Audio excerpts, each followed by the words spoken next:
Buen día, ¿qué tal? ¿Cómo están? ¿Cómo andan? Desde el viernes estamos asistiendo a un espectáculo llamativo, el espectáculo de un país en crisis con un gobierno eufórico que celebra. La foto que subió el otro día el vocero Manuel Adorni con el ministro de Economía Luis Caputo y su equipo celebrando eufóricos el endeudamiento del país en 20.000 millones de dólares, va a ser una de esas fotos que van a quedar en la historia, que van a aparecer en los repasos de la historia durante muchísimo tiempo.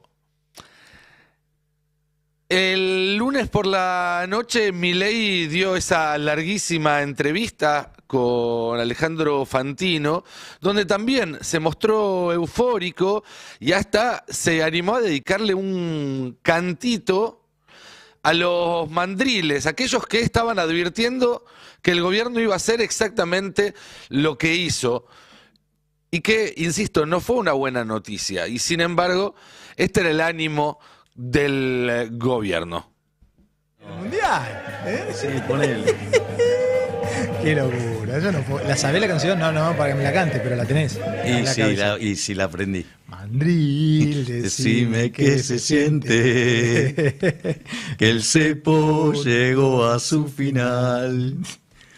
Te juro que aunque pasen los años, vos siempre vas a pifiar. Entendí la nación, yo escuché tu proyección y ahora estás llorando sin control. Tu opinión te la metes donde no te da el sol. Como toma este gobierno, por favor. Yo me pregunto qué están festejando.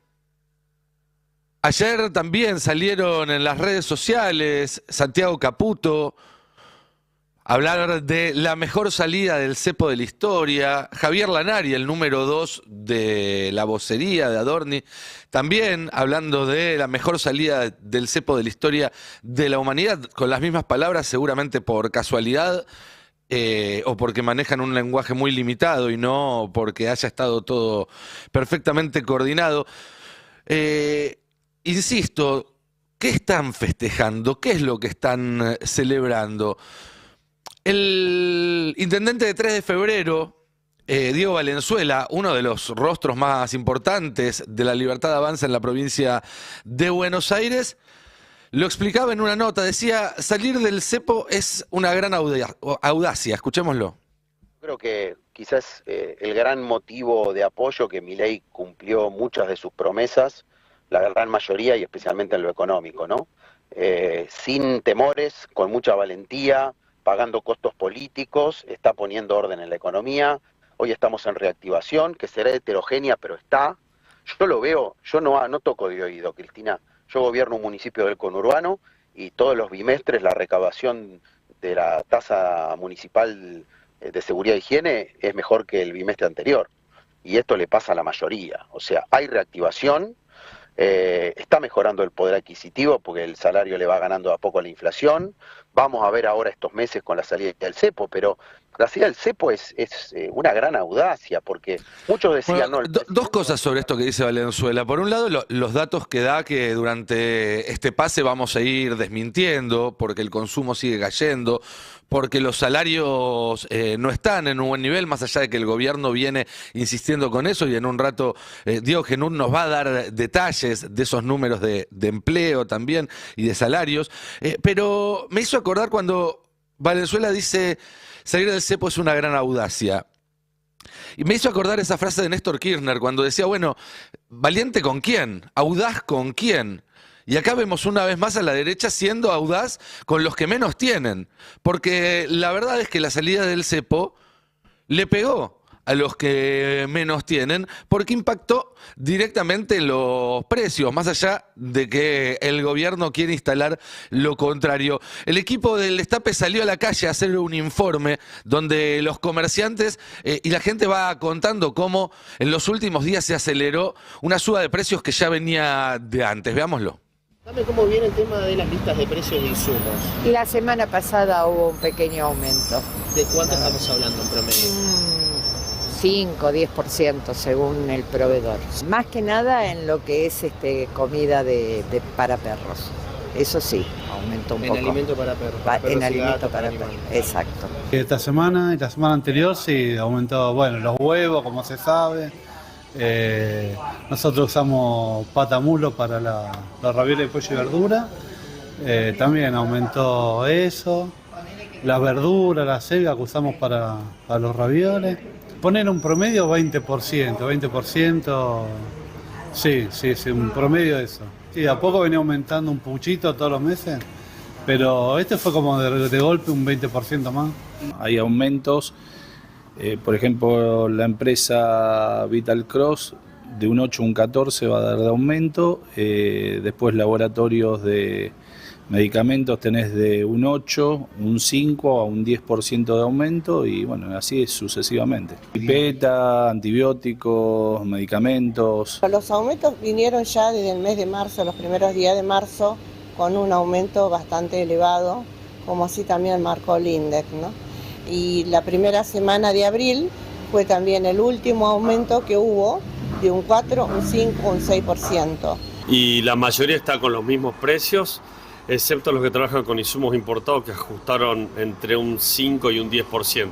¿En qué productos son estos productos importados? Y ponerle todo lo que es aluminio, que en realidad yo no sé si es importado o no, pero bueno, la gente trabaja, además de productos nacionales, trabaja cosas de afuera. Entonces yo creo que por ahí hicieron algún ajuste en lo global de su lista. Por lo que escucha, aparentemente viste que dice que subió como si el dólar tuviera 1.400, por más que dicen que no. Y aparentemente sí, yo creo que sí, está relacionado con ese aumento. Bueno, comida, medicamentos, artículos de limpieza, si esto está subiendo, todo lo demás también está subiendo, porque estos son obviamente los consumos que la gente no puede dejar de hacer. Y si ustedes dicen, bueno, pero eso era el micrófono del destape, a lo mejor pusieron actores, vieron que los trolls dicen que todos los que salen en la tele quejándose del gobierno son actores, veamos lo que tenían para decir de esto ayer en TN, nada más y nada menos, donde ya reconocen lo que acá en el destape ustedes saben desde el primer momento, porque lo dijo Roberto Navarro, que es que para los próximos 3 meses hay que esperar una inflación de no menos del 15%. Así lo decían ayer en TN. No, no digas esa palabra. No, se pone nervioso antes de irse a dormir. Falta de productos. Claro. Exactamente, ese es el principal riesgo Que ya se pasó. está dando, que ya pasó. Ese es el principal riesgo que se está manejando por estos días. Volviendo al tema de inflación, ¿cuáles son las proyecciones que se están manejando ahora? Para abril y para mayo va a haber una suba. Después de ese gran 3% que vos estabas mencionando, están hablando los analistas de un 5% mensual promedio. Los mandriles. Los famosos mandriles. Pero si, Esta escúchame, semana si es tuvieron de eso, todo. ¿cómo le podés decir a la gente que vas a tener un aumento del 1%, del 1,5%? No. No cierra por ningún lado. No cierran los números. O sea, para abril, ¿cuánto están? Promedio 5% también para mayo, y muchos dicen que incluso en mayo podría ser más alto. ¿Por qué? Porque este nuevo esquema cambiario empezó a mediados de mes. Entonces Claro. vas a tener el mes completo El recién impacto. en mayo, y a partir de junio recién podrías tener una desaceleración de acuerdo a cómo sigan estas variables. De acuerdo a cómo siga todo. Pero me pongo en sommelier de opiniones, no te gusta el micrófono del destape, decís, bueno, eso es TN, pero era Bonelli, que es el más crítico dentro de TN. Bueno, vamos a La Nación Más. No quieren TN, no quieren el destape. Esto decía La Nación Más ayer. Una placa con aumentos de precios. Polvo chocolatado, 17%. Café suave más aroma, 16%. Brócoli, 15%. Espagueti, 15%. Tapas criollas, 14%. Ravioles, 14%. Ñoquis, 14%. Y hasta llegamos a ver cosas que yo por lo menos no había visto nunca antes, como gente yendo a comprar carne en cuotas. Carne en cuotas. ¿Tenemos el video? Y escúchame, Tengo cuotas, tenemos 2 pagos sin interés. ¿están comprando la comida están comprando la carne en En 2 cuotas? cuotas sin interés. Eso es lo que no hay que hacer En nunca, 2 ¿no? cuotas Digo, sin interés. No, para 2 cuotas sin interés. Y es que lamentablemente la gente no llega así, ¿no? pero no, yo entiendo, pero es un bien de consumo. No, puedes sí, pagar. por supuesto, obviamente. Financiártelo. Pero Soledad, digamos, estás, por ejemplo, entiendo que los locales de cercanía tienen confianza con los vecinos. ¿Vos estás fiando? ¿En algún momento lo hiciste? ¿Lo dejaste de hacer? no fiamos porque nos ha pasado que han quedado deudas, no porque la gente no quería pagarlos, que si no la Si no, verdad no es que podía, empiezan claro. a tomar una deuda con nosotros. Bueno, es lo que decía Pancho, vos pasa que no financiás terminan de esto pagar. y, claro, uno por ahí no Y tenés ese la es el plata, vos decís en algún momento la voy a tener y esa plata no la tenés y estás consumiendo algo que no podés pagar. llega. Y escúchame, y todo... Bien, está claro, ¿no? ¿Cuál es la situación? Y incluso alguno dirá, porque he escuchado cualquier excusa en las últimas 48 horas, bueno, no, hay un reacomodamiento de precios o subieron algunos precios, eso no significa que esté subiendo la inflación de toda la economía. Bueno, vimos que los fideos subieron de precio. En la otra punta de la escala, los autos también. Esto aparecía hoy a la mañana en los principales portales. Volkswagen remarcó sus precios y ya no vende autos por menos de 30 millones de pesos. Así que lo que estamos viendo sin ninguna duda es un aumento generalizado de precios que nunca se detuvo. Esa es otra cuestión. Nunca dejaron de subir los precios. En todo caso, había bajado la velocidad y empezó a acelerarse. Y se empezó a acelerar antes de la devaluación, con lo cual la devaluación va a operar sobre esa aceleración. En el gobierno dicen también que el problema es que los precios están altos y que deberían bajar. Claro que están altos los precios, lo venimos diciendo hace 1 año y medio, tenemos los precios más altos del mundo. Pareciera que en el Ministerio de Economía se están dando cuenta recién ahora. Ayer, Toto Caputo celebró en un tuit que los supermercados rechazaron las listas de precios con aumentos. En un rato lo va a repetir Ari, lo escuché durante su programa explicar qué significa esto, porque no es exactamente lo que parece. Pero por otro lado, permítanme ser reiterativo, ¿qué está festejando Toto Caputo? ¿Que la gente no puede comer y por eso los supermercados no pueden llevar a sus listas de precios los aumentos que le dan los productores? Porque el supermercado no le dice que no al productor en todo caso porque piensa en el bienestar de sus clientes, sino porque piensa en sus cuentas y en cómo la gente está comprando menos, porque los precios nunca dejaron de subir. Y con el dólar planchado, como decíamos, nos convertimos en el lugar más caro del planeta. Tenemos algunos datos del Destape, una nota que salió en el Destape Web con inflación de alimentos, que por lo que va de abril ya acumula un alza del 2,5%. Insisto, esto es antes de la devaluación, con lo cual podemos esperar que en lo que resta del mes esto se profundice. Y si estamos hablando del 2,5% en medio mes, bueno, tenemos que estar pensando ya bastante por arriba del 5%. Recordemos que el mes pasado 3,7 fue la general, pero la de alimentos estuvo muy por arriba, estuvo casi en 6 puntos. Y como decimos, todos los precios están subiendo más rápido. Si no, escuchemos a este verdulero. Que la gente viene y compra poca cantidad. Sí, poca cantidad. Sí, más allá de la oferta, que vos me decías del caso de la cebolla, por ejemplo. Claro, cebollas compran poco. 2 cebollas, 3 cebollas. Todo así te piden. 4 kilos de papa vale 2.000, te piden 1 kilo. 4 kilos de zanahoria vale 3.000, te piden 1 kilo. 4 kilos de cebolla morada, te piden medio kilo. Vale todo por 2.000 pesos. 4 kilos 2.000 la cebolla, 4 kilos 2.000 la zanahoria, 4 kilos 2.000 la papa, Ajá. 4 kilos de mandarina 2.000 pesos. Eso es lo que tenés ahora en oferta, diga, me estás contando las ofertas. Ahora viniste hoy, te fijaste que la señora esa me dijo que quería 1 kilo solo, que no tenía plata. Que no tenía más plata. Claro. Cualquiera que salga a hacer las compras para su casa sabe que los precios de esa verdulería eran baratísimos. Y probablemente que esa verdulería tenía los precios un poco más altos y está haciendo ofertas. Es decir, que un poco está pasando incluso lo que dice el gobierno, un poquito, apenas. Y aún así la gente no puede comprar. Y aún así la gente se lleva de a 2 cebollas, 3 cebollas, de a 1 kilo. Veamos lo que dice, por otro lado, alguien que se dedica a vender herramientas, insumos para la construcción y demás. Yo calculo que están tratando de mantenerlo. La realidad es que la venta es bastante difícil.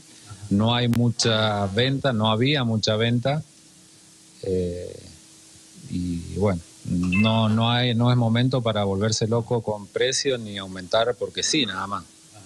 Hay gente que te dice, mira, tengo unos pesos en el colchón y los quiero invertir en ladrillos. Eso todavía no pasa. No pasa. No, lo que venía pasando era que teníamos gente que está construyendo y que sigue construyendo, que quieren terminar. Mirá. Bien terminar, esa es la idea, ¿no? Entonces, me pregunto, ¿qué están festejando? ¿Están festejando que la gente tenga que elegir entre tomar medicamentos o comer? Porque eso es lo que está pasando. Se lo dijo ayer, lo reconoció en una excelente entrevista que hicieron acá en Habrá Consecuencias, Ari y Candé, con Fausto Espotorno, alguien que era parte del equipo asesor del gobierno, que ya formalmente no lo es, pero que tiene un pensamiento muy cercano al de Javier Milei, que estaba celebrando la salida del cepo. Pero la salida del cepo también es eso, es que suban todos los precios, que la gente tenga que elegir si tomar una medicina o comprar una comida. Veámoslo. El razonamiento es, en algún momento, algún precio va a tener que absorber ese impacto. Por eso es que decimos, en el fondo, decimos que la inflación es un tema de cantidad de dinero. Si no hay más dinero, no se puede pagar todo más caro. Algún precio no se va a poder pagar, o no se vende.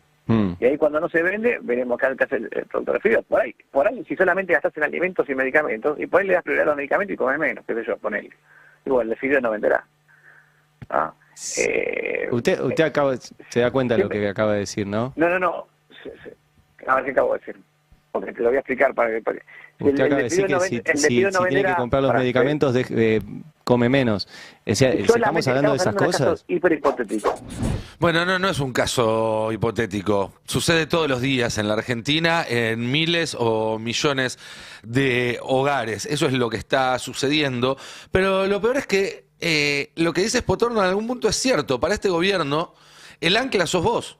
El único freno a la inflación que se le ocurre a este gobierno, con su propio plan económico o con el que le pide prestado al Fondo Monetario Internacional, el ancla seguís siendo vos, tu hambre, el hambre de tus hijos y tus salarios, que se fueron quedando cada vez más atrás. Insisto, en un rato Diego Genud tiene información y data muy clara sobre este tema, porque el gobierno ayer quiso instalar que estamos teniendo los mejores salarios en mucho tiempo, y eso sencillamente no es cierto. Tu trabajo vale cada vez menos y va a valer cada vez menos. Miren esta noticia que acabo de ver justo antes de entrar al pase en Clarín. Que se olviden de las paritarias libres. Pese al pedido de la CGT, el gobierno insiste que no homologará subas por encima del tope salarial. Ahora, si ya venías perdiendo con el tope salarial de 1%, cuando la inflación iba al 2,5, 2,6, 2,7, ahora al 3,7, el mes que viene al 5 y pico, el otro mes incluso un poco más.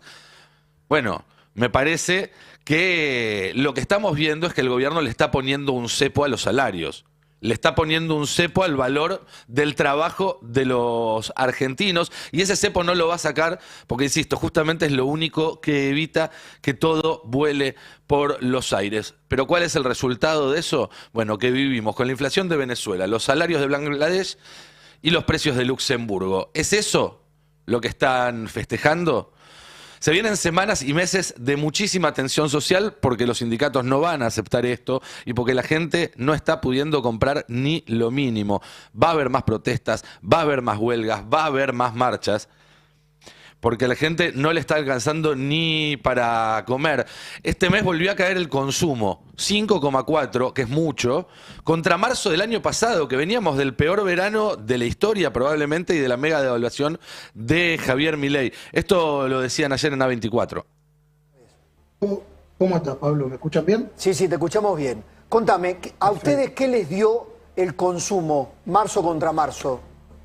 Es este numerito que mostrabas hace un rato, 5,9% de retracción en la variación interanual. Ajá.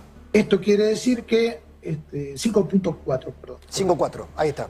5,4. Ese numerito significa que en este marzo de este año, el consumo en volumen, en promedio de volumen, la suma de todos los litros de leche, gaseosas, kilos de papel higiénico, la suma absoluta de todo eso, 5% menos que en marzo del año pasado.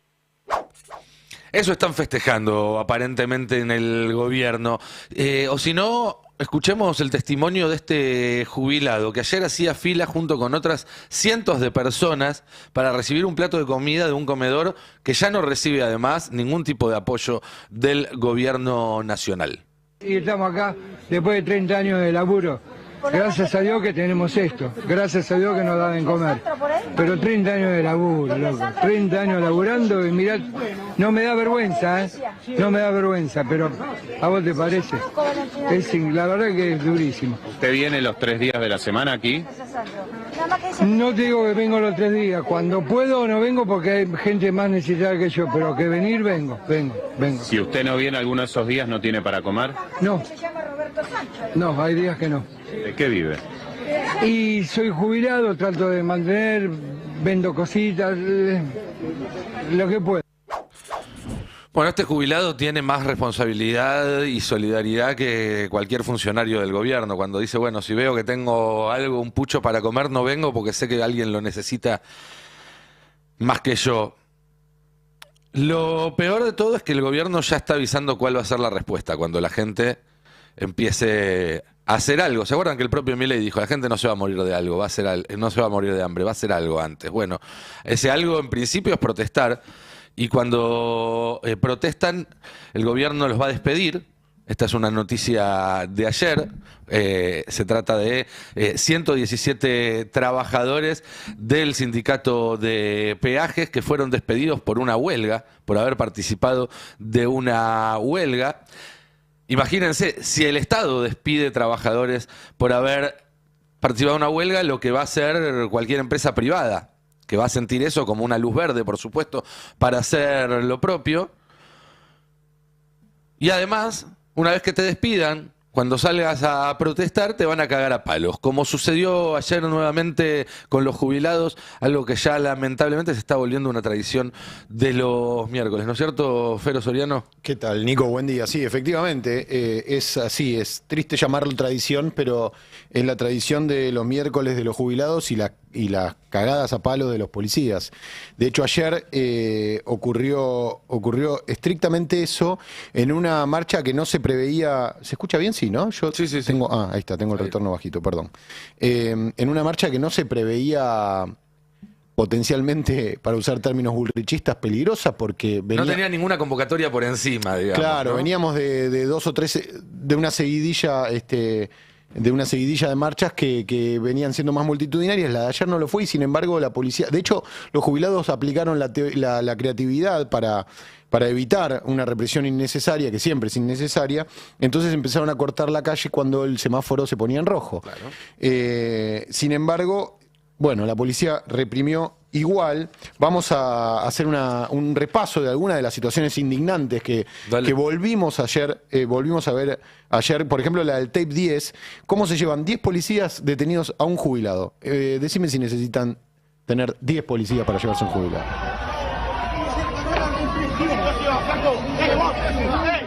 Que dio la orden, me la agarré con él y le dije atrás.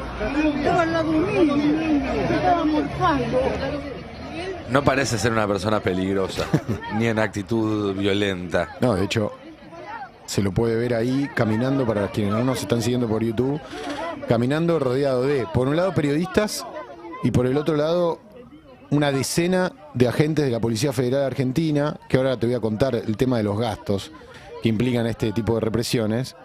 Una decena de policías disfrazados de agentes del FBI, ¿viste? Con la camperita azul y las letras amarillas en la espalda, con las siglas de la fuerza, gorritas. Algunos hasta con rastas, que se nota que cuando no está con ese chaleco está del otro lado de la manifestación, ¿no? Sin dudas, efectivamente. De en hecho, una época disimulaban un poco más eso. El luqueado. Sí, bueno, yo de última celebro que estén identificados, ¿no? Sí. Porque algunos no lo están. Pero sí, claramente no estamos viendo a un subversivo, no estamos viendo a un tipo peligroso.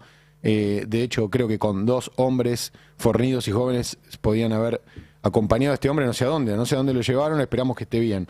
Pero también volvimos a ver escenas tristes como la de policías gaseando menores, nada más y nada menos, en el tape 11, mirá.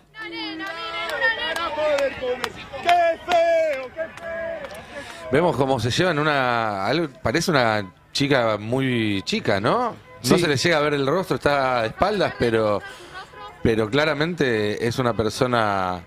Sí, un adolescente parece, ¿no? Yo tengo anotado que sí, es un adolescente. La gente gritaba, una nena, es una nena. Este menor quedó en el medio. Una menor, sí. ¿Sabés qué pasó? ¿Nos podés contar? Le tiraron ese menor. No se sabe con quién está. Bueno, una menor que le tiraron gas pimienta, no puede encontrar a la persona con la que había venido a la manifestación, tratamos de no mostrar su rostro, se nota que está en pánico, está en una situación de mucho nerviosismo y de mucha angustia. Cuando empezó la represión, la gasearon. Qué laburo el de esa ONG, ¿no? La Sí. de los de Naranja, porque te tendría que cuidar el Estado.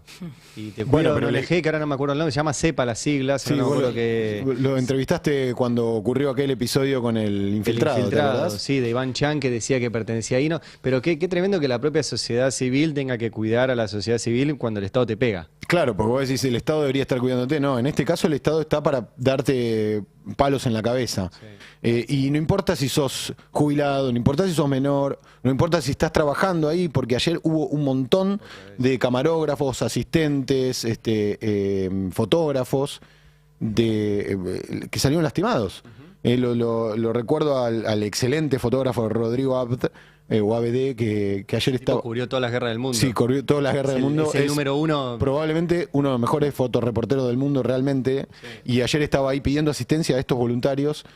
¿A él? A él, porque le habían tirado gas en el cuello, tenía todo el cuello irritado. Son tipos preparados, estamos hablando. Si no lo conocen, hay un gran capítulo del amigo periodistán que lo entrevista largo y tendido. Ese tipo estuvo en todos los catástrofes que hay en el mundo, y guerras y todo, sacando fotos. Es multipremiado. Yo también hice un perfil sobre él en Infobae. Tiene una experiencia de vida terrible, tiene una sensibilidad por el dolor ajeno que es realmente valorable. Bueno, esto no es gratis. Si vas a cubrir la marcha, también vas a cobrar. Esto no, por ahí no le pasó nada en los territorios más hostiles del mundo. Sin embargo, en la Plaza de Mayo, con menos de 100 jubilados, no sé cuántos había ayer, 200 jubilados, vas a cobrar, no importa si estás ahí. Bueno, fíjate, le pasó a esta niña y le pasó también a un joven de 16 años que a mí me conmovió lo que dijo. Escúchenlo, es el tape 09. No estábamos haciendo nada. Estaba viniendo para acá. ¿Cuántos años tenés? 16, recién cumplidos. Hace 2 minutos dice que tenía 15, no me acordaba mi edad. ¿Cómo te llamás? Tizi, estuve 1 hora ahí. ¿Vos viniste con los jubilados a...? Vine con los jubilados a marchar, porque es mejor que me hagan esto a mí que un jubilado no se la aguanta. ¿Por qué viniste a apoyar a los jubilados? Porque tengo patria y es Argentina. ¿Algo que quieras agregar? ¿Un mensaje para los funcionarios? Antes de que me pase esto pensé que había policías buenos y policías malos. Eso es todo lo que quiero. Los buenos son los de azul, ¿viste? ¿Te acordás lo que dijo Milei hace un par de semanas después de la represión feroz del 12 de marzo? Que dejó herido y muy mal a Pablo Grillo. Pablo Grillo ayer fue operado de una pérdida que tenía de líquido en la cabeza. Salió bien aparentemente, no sé si lo contaste, Ari, vos más temprano. Claro, está bien. Y ayer hubo un homenaje en la plaza, una movida muy interesante de algunas organizaciones, de la parte de los abogados que representan a la familia en el juicio contra Patricia Bullrich. Llevaron una silueta tamaño real de Pablo Grillo, de una foto en la que él está justamente retratando. La pusieron en el lugar exacto donde él fue lastimado, herido, y bueno, hicieron esta movida para visibilizar y para que de alguna manera él esté presente también en la marcha. Recién escuchábamos al adolescente que decía: prefiero que me peguen a mí antes que los jubilados, prefiero estar yo acá poniendo el cuerpo, y algo parecido también muy conmovedor dijo una jubilada que habló de que no le tiene miedo a la policía, tiene miedo a morirse de hambre básicamente, y por eso marcha y por eso está ahí. Es el tape 08. ¿Sabés lo que me da miedo? Morirme de hambre. A la policía ya no le tenés miedo. Es jodido, lo querido. No les tengo miedo. El miedo es a cagarme de hambre, a no tener para comer, a no tener para tener remedio. Aparte, mi vida ya está hecha. Quiero y peleo para que mis nietos, mis bisnietos, tengan un país mejor. El miedo ya lo perdí. ¿Cuántos años de aporte tenés que tener para cobrar la jubilación? 35, creo, ¿no? 30 horas. 30 horas lo quieren subir. Lo quieren subir, creo que a 35, exactamente. Bueno, eliminaron las moratorias. Y eliminaron las moratorias por las cuales... no legal, porque no tuvo 30 años laburando sin registrar. La mayoría de las personas, o muchas, y ni hablar dentro de 10 o 15 años, cuando empiecen a tener edad de jubilación, todos los trabajadores informales de esta época. No lo pensaba porque escuchaba a esta mujer y decís: loco, te rompiste el orto, perdón el vocabulario, pero te rompiste el alma laburando y tenés que terminar en una plaza pidiendo por favor que te la aumente para no cagarte de hambre. Y encima van y te fajan. Es como una pesadilla, ¿no? Y el escenario es aún peor, ¿no? Porque la reforma previsional está en el acuerdo con el FMI, entonces incluso el horizonte para que no solo para los jubilados, sino para quienes vamos a ser jubilados, es aún más sombrío. Plata para los jubilados no hay, plata para los trabajadores no hay. Ya no sé si después vamos a hablar del tema de los salarios, pero a mí es un tema que me preocupa mucho con este nivel de inflación y de devaluación. Ahora, plata para la policía hay. Plata para equiparlos, para que te muelan a palos y te vas a quejar, hay. La diputada Natalia Saracho del Frente Patria Grande, dentro del movimiento de Unión por la Patria, hizo un pedido de informes hace un par de días para ver cuánto había gastado la policía el 12 de marzo, que fue el día de la represión. Cuánto había gastado el Ministerio de Seguridad, mejor dicho, el día de la represión que dejó a Pablo Grillo al borde de la muerte.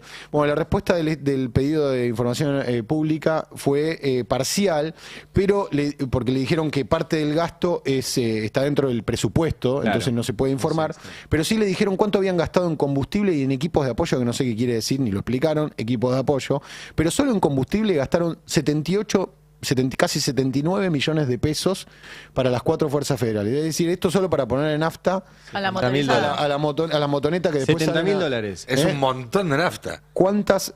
Alguien lo puede hacer. Yo hice el cálculo, porque obviamente de memoria no lo iba a poder hacer. Son 263 jubilaciones mínimas. Claro.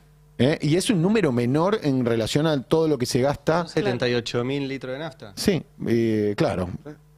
Haciendo de grosso modo. ¿1.000 pesos el litro? 70.000 litros de nafta. Te digo que es llamativo.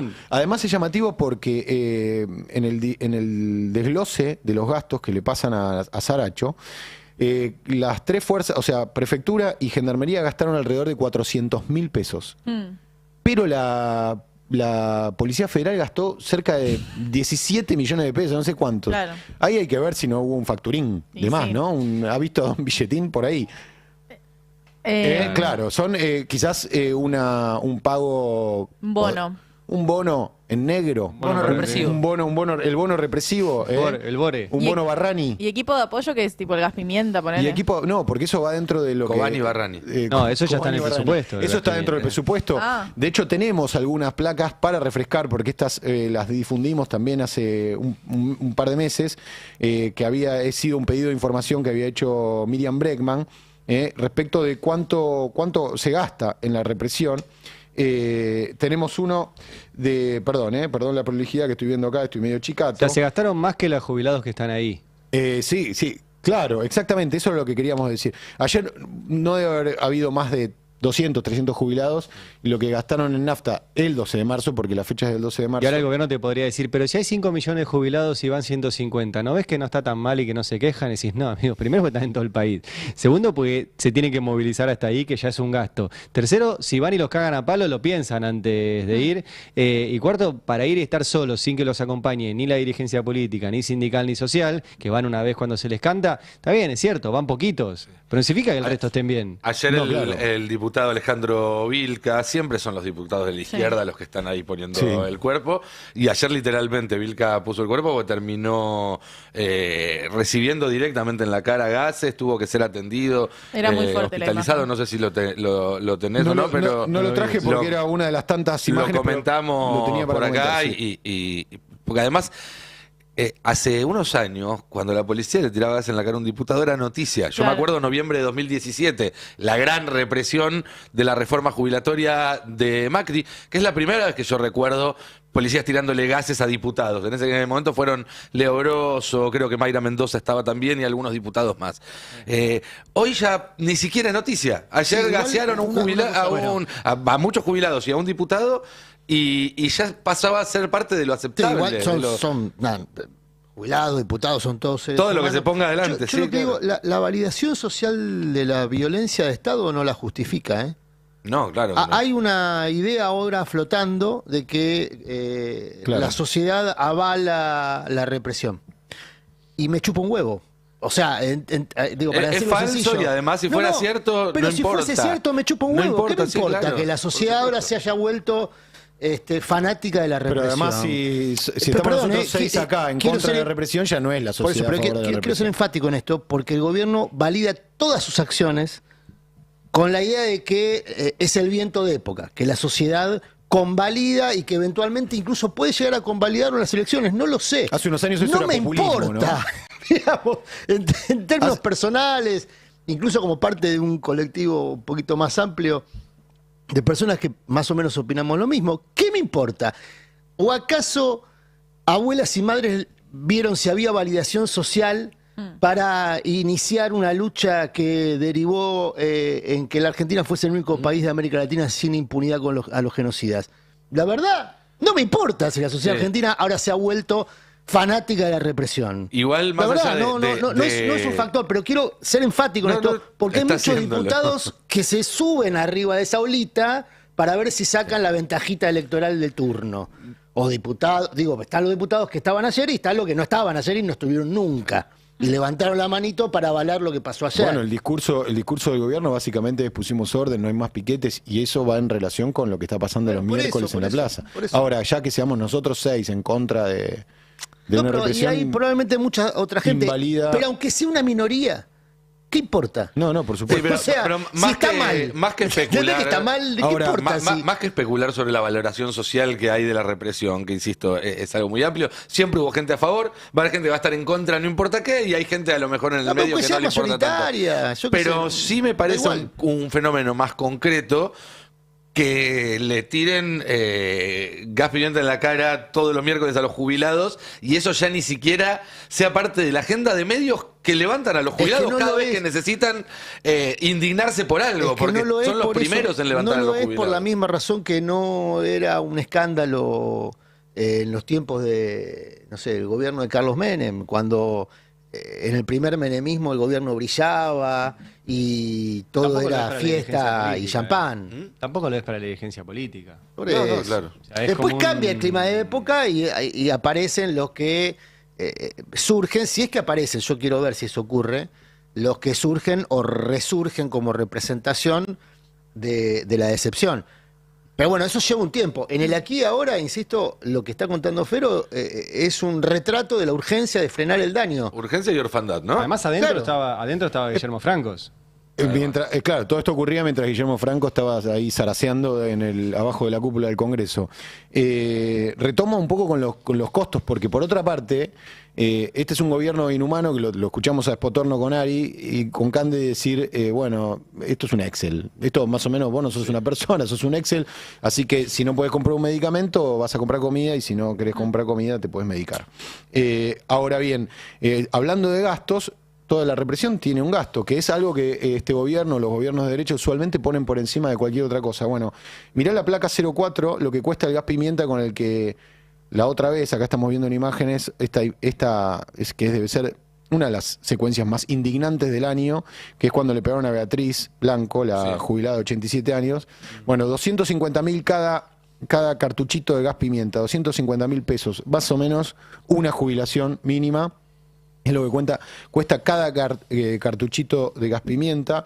Pasemos al 5, si lo tenemos por ahí, por favor, que es lo que gastó en total el 12 de marzo, que es el día que hirieron a Pablo Grillo, lo que gastó el Ministerio de Seguridad. Esto es información también pública a la que accedió Miriam Bregman y todo su equipo. En realidad también lo podés tener... Cualquiera de nosotros lo pueden tener si entran a comprar, al sitio oficial comprar, y pone el código del Ministerio de Seguridad, ahí se ven todas las compras, yo lo hice ayer para chequear, y esto es efectivamente así, $1 millón gastó el 12 de marzo en cartuchos que usaron para disparar, por ejemplo, al fotógrafo Pablo Grillo. Tenemos uno de vestimenta, ¿les interesa saber cuánto cuesta vestir a la tortuga ninja de la policía? Son los números del plan de guerra del gobierno contra la sociedad civil, por lo menos contra la oposición, ¿no? Totalmente. Está muy bueno eso, porque es así. Es un presupuesto de guerra. Es increíble, ¿no? Contra la gente y contra los jubilados. Y que habla de las prioridades de un gobierno y esa priorización de algunos gastos por sobre otro, habla de para quiénes se gobierna. Un gobierno que gasta más en policía que en salud, en educación o en comida, claramente gobierna para aquellos a los cuales la policía protege de los que no tienen ni salud, ni educación, ni comida. Me parece que es cada vez más transparente esa caracterización de este gobierno. Y que necesita mucho disciplinamiento, ¿no? Porque, insisto, con el panorama, no quiero ser la negativa que dice mañana va a ser peor que ayer, pero realmente el panorama con el Fondo Monetario Internacional y con un 2025 que necesita un ajuste más fuerte que el 2024, el panorama es de disciplinamiento. Es que vos no puedas salir a la calle a protestar, ni como sindicato, ni como jubilado, ni como estudiante, ni como nada. Un clásico plan de ajuste histórico de los gobiernos de derecha, no sé, desde hace décadas. Tengo dos más, si Nico querés, recién veíamos una, la podemos repasar otra vez, que es lo que sale vestir a uno de estos policías. Cabeza de tortuga. Cabeza de tortuga. Bueno, la cabeza de la tortuga vale 473.000 pesos. Cada casco vale más que una jubilación mínima. Más o menos lo mismo vale el escudo, 313.600 pesos. La protección del cuerpo, es decir, ellos usan coderas, protectores para el pecho, para las rodillas, para las tibias. Casi 200.000 pesos. Los guantes, 70.000 pesos. Importante, bastante carelis los guantes. Y el bastón lo deben haber comprado en oferta, no me resultó tan caro, ¿no? 27.000 pesos. El gobierno gastó 60 millones de pesos en los bastones que utiliza para reprimir. Estos son 173 jubilaciones mínimas con el bono de 70.000 pesos incluido. Si cada bastón sale menos de 30 lucas y gastaron 60 millones de pesos, compraron un montón de bastones. Compraron un montón, sí, porque algunos van a los bastonazos limpios son los palitos a abollar ideas, ¿no? Que era lo que decía Quino en el cuadrito de Mafalda, en Mafalda. Bueno, básicamente eso es lo que está ocurriendo. Lo único de todo esto que nos puede alegrar es que Pablo Grillo sigue evolucionando. Son escenas que vamos a seguir viendo lamentablemente y estaremos acá para seguir mostrándolas, ¿no? Porque esto no puede seguir así. Ojalá que no, porque no suceda más, pero la verdad que lo que viene prometiendo este gobierno, como decía Canda hace un rato, es más represión. Tenemos muchísima información para compartir con ustedes hasta las 12. En un rato vamos a estar hablando de economía, vamos a estar hablando de salarios, vamos a estar hablando de política. Hay muchas novedades en pleno año electoral. Pero se está moviendo también la causa contra Cristina en la Corte, que es otra manera de disciplinar que encuentra el poder en la figura de Cristina a todos los que están debajo. Exactamente. Y lo que hasta hace 48 horas parecía que era un gobierno que quería planchar este tema, dejar que Cristina incluso juegue con la idea de ser candidata antes de decidir si la dejaban o no.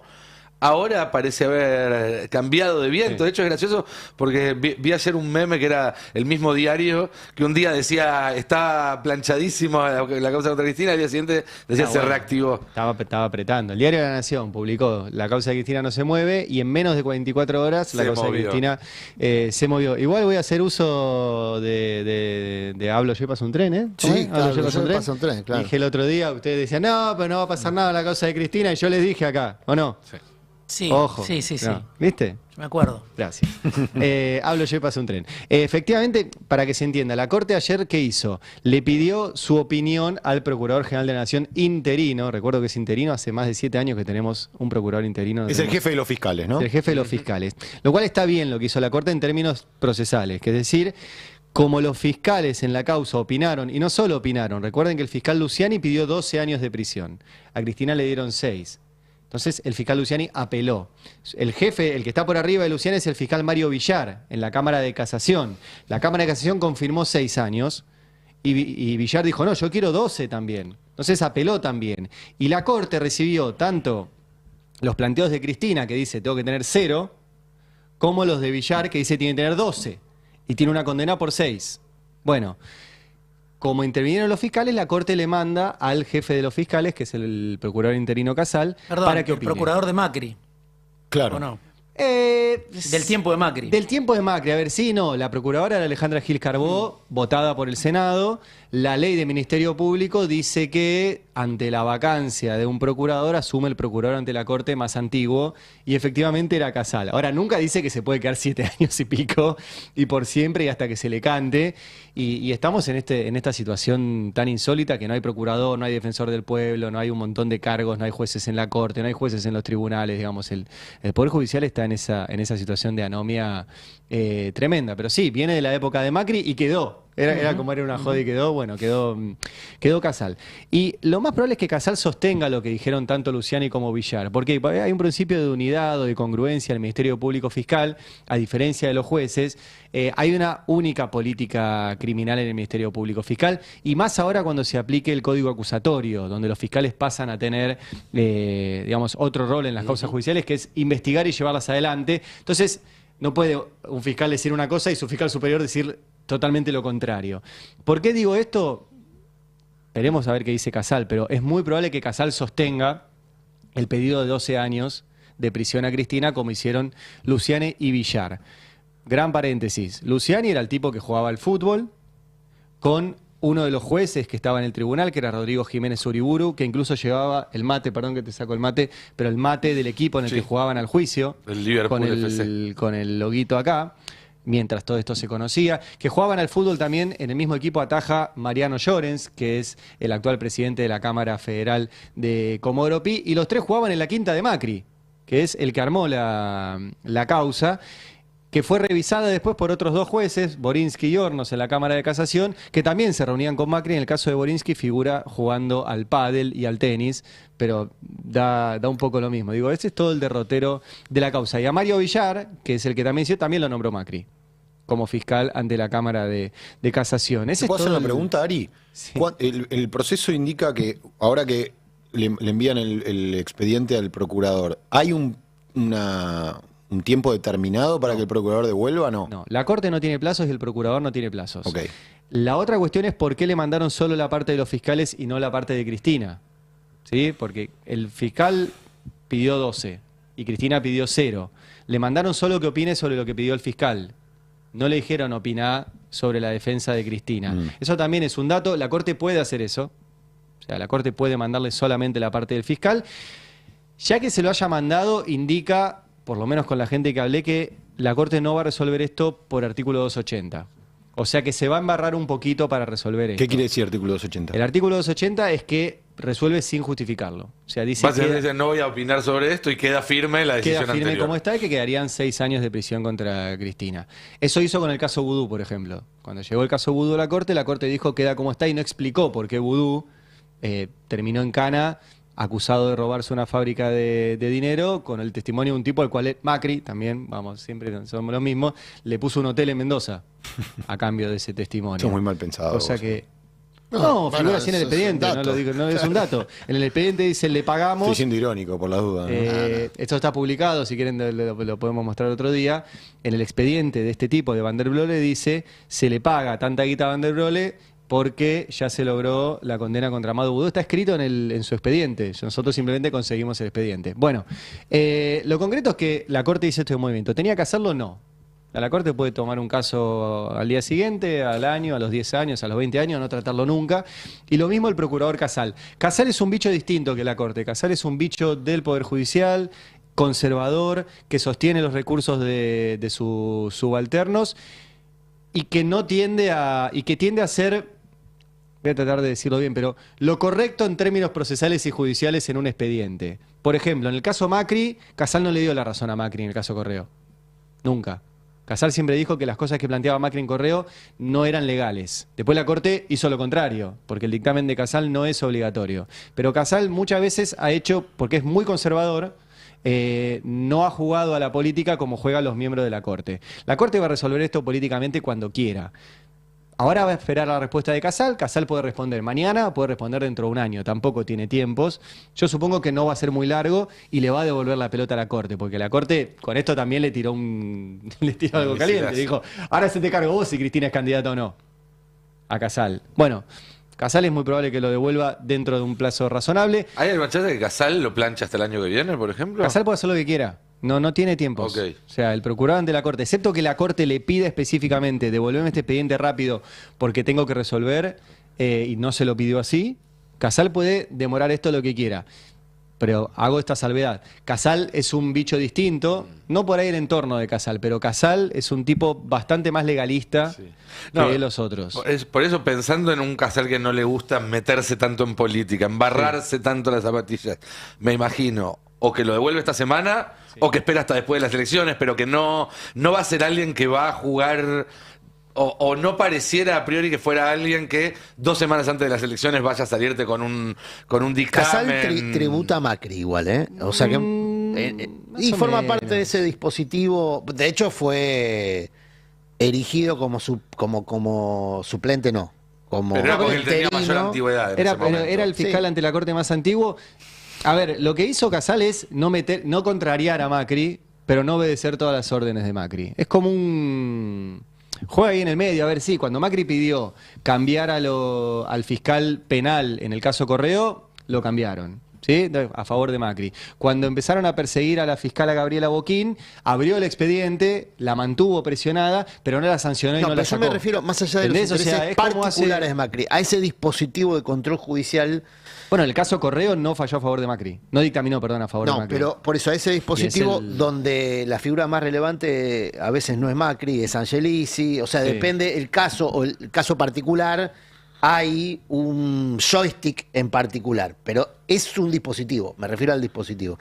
Ahora, el tema es si Cristina es candidata o no, me parece que eso va a gravitar en las decisiones. Bueno, por eso, o sea, acá lo que está en juego no es una cuestión judicial, sí, es 100% político. Es de campaña, entonces, Casal no sé cuándo lo va a devolver, cuando lo devuelva ahí ya estará en manos de la Corte, que lo puede resolver en un día, en un año, en una década, nunca. Bien. Y la Corte va a decidir ahí si puede ser candidato o no, excepto que hagan que el tiempo pase, Cristina sea candidata, por ejemplo, a legisladora bonaerense, y ahí entra la discusión, que lo charlábamos el otro día cuando nos fuimos, ¿desde cuándo tenés fueros?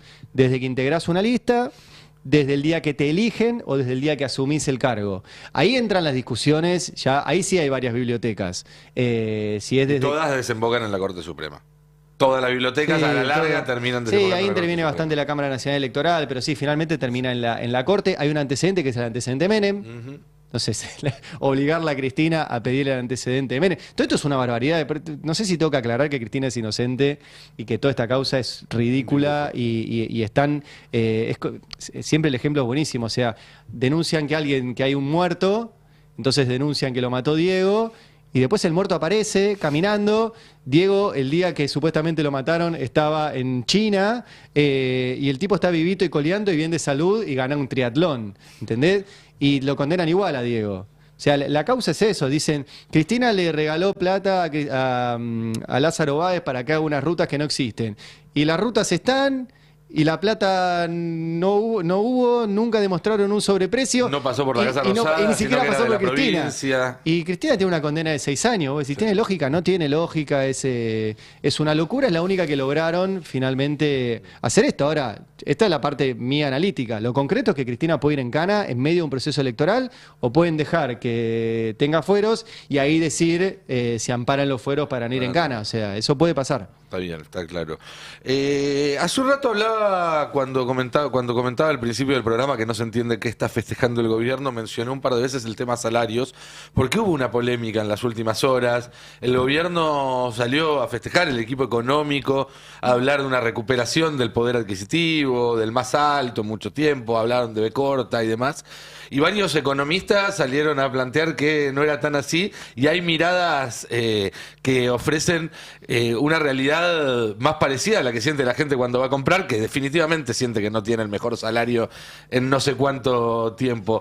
Diego, vos te metiste ahí a hilar bien fino para ver qué es lo que está queriendo vender el gobierno y cuál es la realidad. Sí, tiene que ver con un poco lo que charlabas en el inicio, en el editorial del comienzo, ¿no? El gobierno está con su campaña de vamos ganando, y todas son buenas noticias, y empezó una nueva etapa, la fase 3, etcétera.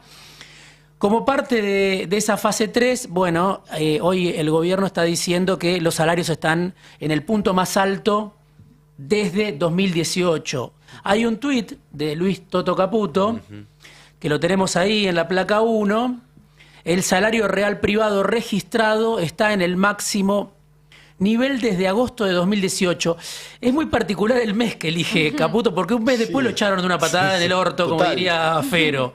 Era presidente del Banco Central y el fondo le pidió la cabeza a Macri, eso está en el libro de Macri. Bueno, dice Toto Caputo, desde agosto de 2018, un mes antes de que me rajaran a mí, no subían tanto los salarios privados como en este momento. Bueno, ¿qué podemos decir de eso? Respondamos con lo que dijo Luis Campos, que es un observador, alguien que conoce muy bien el tema de los salarios, director de un centro de la CTA Autónoma, que siempre siguió estos temas durante todos los gobiernos con una mirada muy crítica.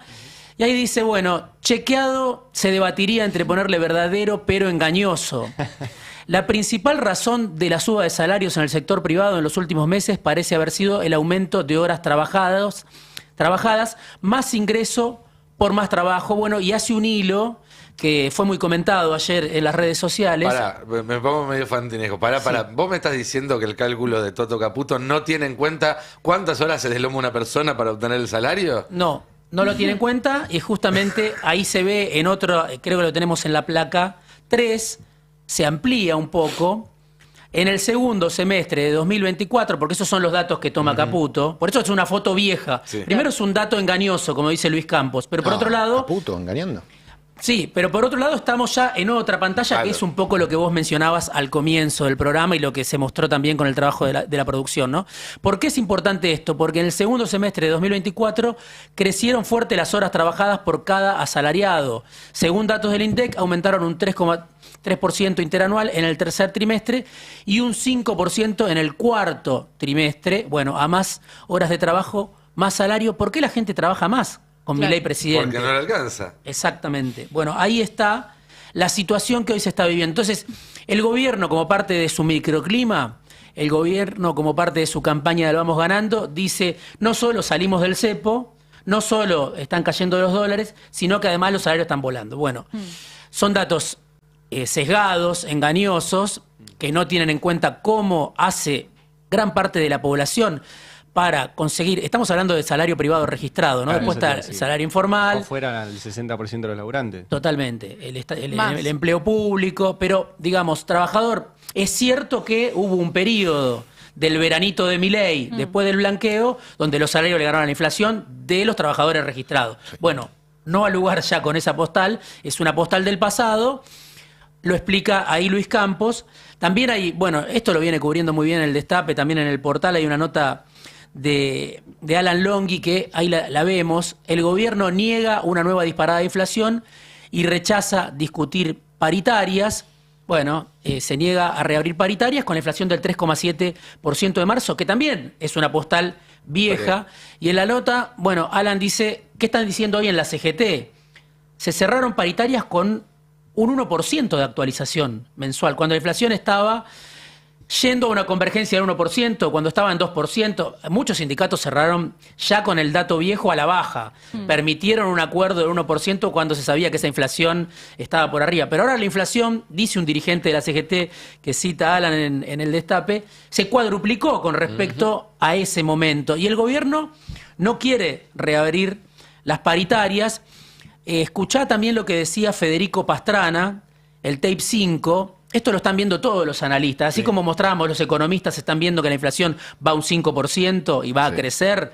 Bueno, los analistas están viendo que los salarios vienen ya atrasados, no desde esta semana, no desde la guerra comercial, no desde la devaluación, sino desde que empezó el año. Escuchalo, Federico Pastrana. ¿Cómo estamos parados con las paritarias en la República Argentina?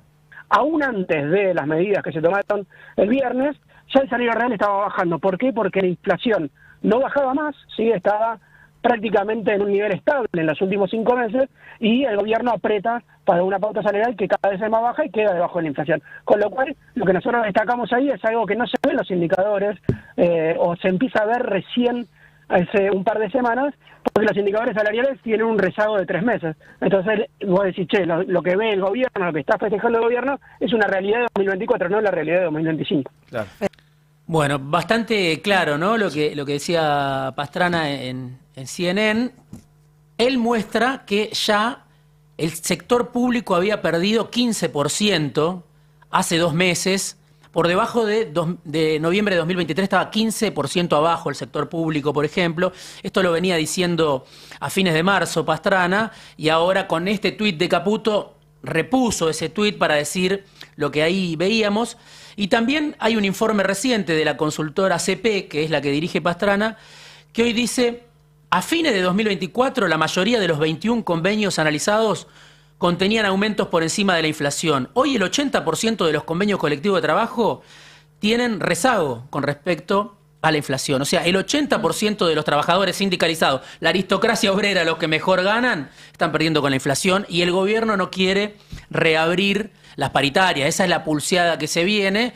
Por eso Funcionó también, un montón el paro, ¿no? Bueno, el paro de alguna manera liberó toda esa tensión que está por lo bajo. No, claro, pero no tuvo ningún efecto si el gobierno sigue negando paritarias. El gobierno sigue negando paritaria, pero me parece que es una pelea que va a recrudecer. Va a recrudecer sin duda. Va a recrudecer. Sí, sí. También Con lo que estos decía números. Nico, viene una conflictividad mayor, es inevitable que no venga una conflictividad mayor. Y mirá lo que pasaba ayer, esta fue una de las imágenes del día, yo te diría, de la semana, la protesta de los delegados de la UTA, los trabajadores de la UTA, lo tenemos en el tape 6, de la línea 60, se concentraron ayer en Ingeniero Maswich, pero en otros puntos también del conurbano, donde es una de las cabeceras de la línea 60.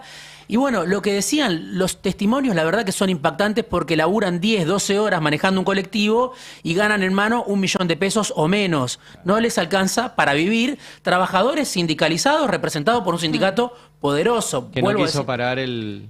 Que no quiso parar. Por eso digo, su base, la base de la UTA, ya está protestando sin pedirle permiso al sindicato. Mirá lo que decía ayer, esto, bueno, también lo difundió el Destape, un delegado de la línea 60 en Ingeniero Maswich. El reclamo es netamente salarial, tenemos un salario retrasado, el año pasado el salario quedó muy devaluado y hoy este año, lo que va de este año, tenemos una paritaria que no arrancó, pero está trabada, no se cierra.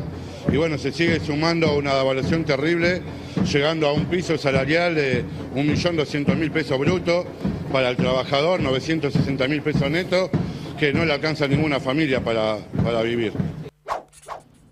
Este tema, el de las paritarias, va a ser un tema clave. Por eso digo, estamos hablando de los trabajadores que están sindicalizados, que están registrados y que están ganando abajo de un palo, ¿no? No les alcanza para llegar, si tienen que pagar un alquiler, cuánto les queda de sueldo, algo que muchas veces la canasta del INDEC no contempla el tema del alquiler. Y mirá, ayer también lo mostraban en Crónica, bueno, Chiche Helblum lo estaba cubriendo, el tema de reapertura de paritarias, otro delegado habla de el conflicto que tienen los trabajadores, los colectiveros, con su sindicato, la UTA, el sindicato que no paró la semana pasada. Soy un trabajador más que estamos padeciendo esta miseria por parte de nuestro gremio que nos tiene abandonados. ¿Qué están pidiendo puntualmente? Y un salario digno, mejora en las paritarias, nunca peleó una paritaria como la gente, tenemos un básico pelado que llega a 800 y moneda. Nosotros no queremos ya migaja como viene todos los años, plata en negro, encima te descuentan de todo lado, promoción social, cuota solidaria, hay un decreto no remunerativo, te inventan un recibo, te descuentan, de ahí es todo descuento, pero estamos bajos. ¿El salario neto en mano cuánto están cobrando ustedes? Yo, 1 millón de pesos, depende de la antigüedad. Bueno, ese delegado que veíamos recién no estaba en Ingeniero Maswich, sino que estaba en La Matanza, porque ayer hubo otra protesta en San Justo, donde se concentraron también trabajadores de la UTA, otra línea de colectivo, y él decía, parecemos perritos falderos, estamos a la deriva, parecemos perritos sin dueño, el sindicato nos dejó tirados, basta de conciliar, porque en este momento hay una conciliación obligatoria que va hasta el 22 de abril, con posibilidad de prorrogarse 5 días más, pero ya hubo 3 reuniones en el Ministerio de Trabajo donde las empresas no ofrecieron nada. Entonces los delegados están saliendo a la calle sin esperar. Es que de nuevo, cuando vos tenés un gobierno que no ofrece nada, cuando vos tenés un gobierno que si los trabajadores de empresas estatales paran, los echan, cuando vos tenés un gobierno que si un jubilado se para en la calle lo caga a palos, obviamente que los dueños de empresas sienten que pueden echar sin consecuencias, que pueden no hacer ofertas cuando se sientan a negociar, que si los trabajadores protestan los pueden amenazar con tomar medidas que en otro momento no eran aceptadas. Ahí hay claramente una luz verde que enciende el gobierno y que el sistema capitalista lo entiende perfectamente. No necesita que nadie se los traduzca cuando le dicen, muchachos, hagan lo que ustedes saben hacer. Total.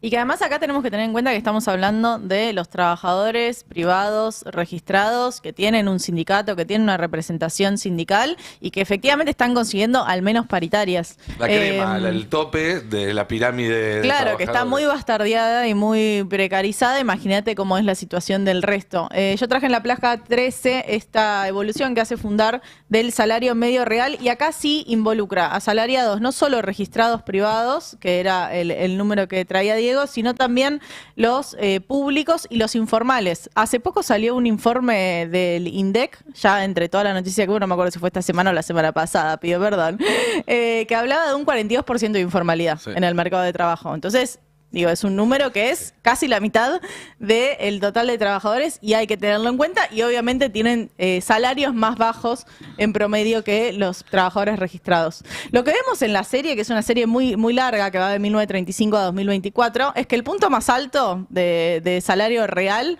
fue efectivamente en 1974. Lo marco porque justamente después con la última dictadura es la pérdida de más grande de poder adquisitivo y nunca se pudo volver a esos puntos. Y después tenemos una caída sistemática que va desde 2017. Hay un piquito ahí en 2015, pero después hubo una pequeña levantada por 2017 y después sistemáticamente en caída hasta 2024. Obviamente que el 2024 se arranca con un nivel más bajo por la devaluación salvaje que hizo Caputo en diciembre de 2023 y después hay una leve recuperación.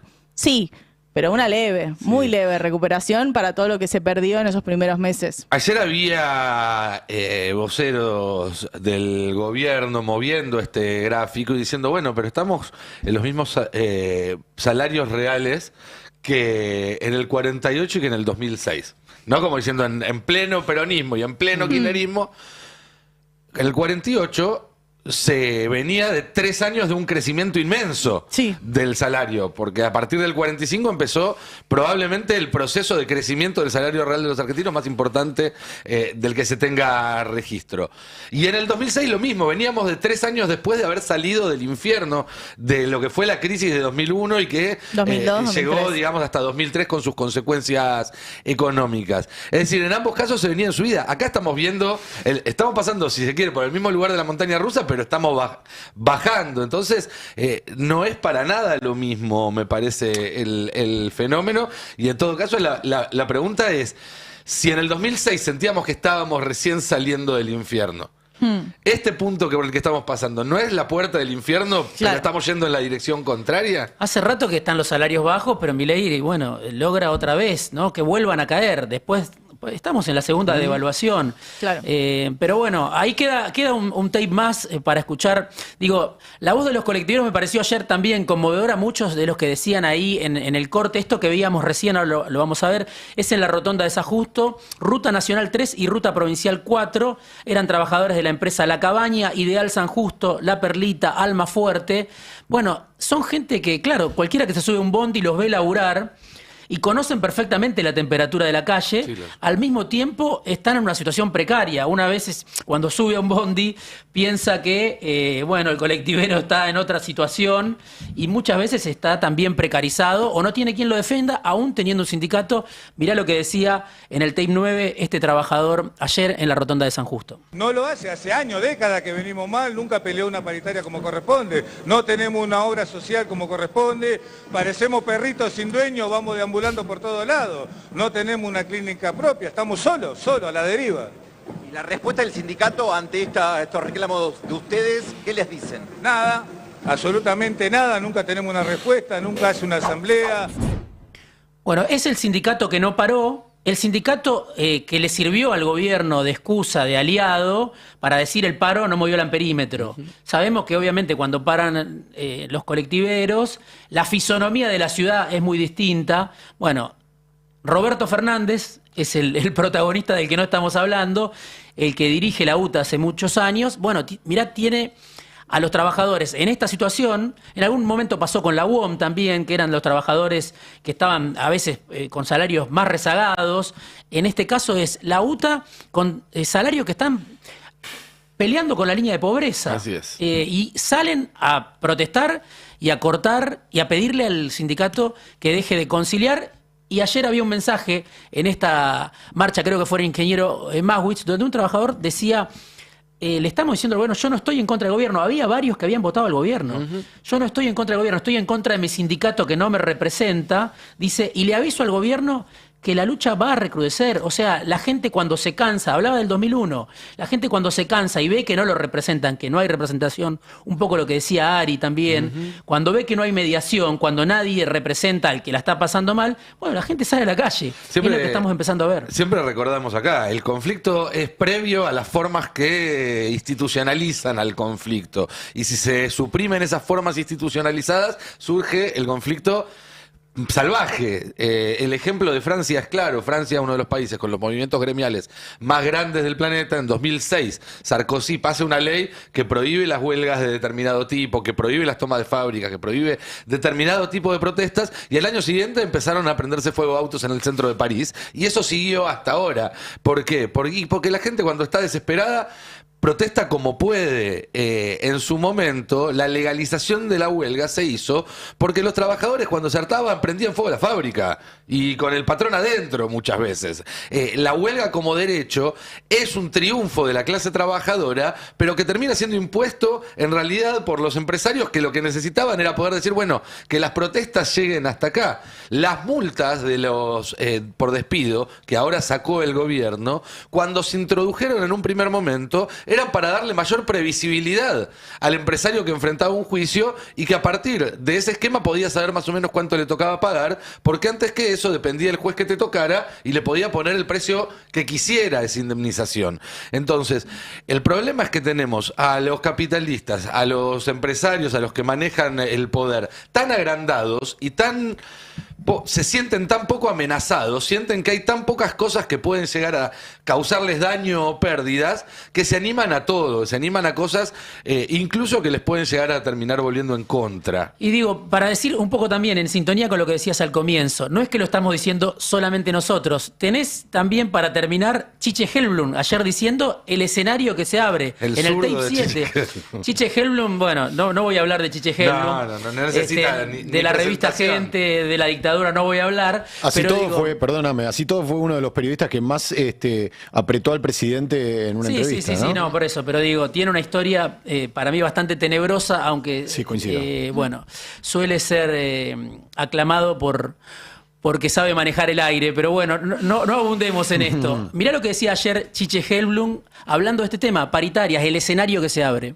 Con el 3,7 de inflación, todo el mundo está reclamando paritaria, porque además el mes que viene está más cerca de 5 que de 3. Sí, obviamente. Entonces, ¿viste? Van a reclamar Hay paritaria. estado de alerta en un montón de gremios que ya decidieron empezar a hacer asamblea. Hay gremios que ya el bancario no tiene problema porque siguieron la inflación, aceiteros lo tienen. 5 grandes lo tienen. Sí, ¿cuántos 5? ¿El resto? No, por eso están todos en asamblea, ¿eh?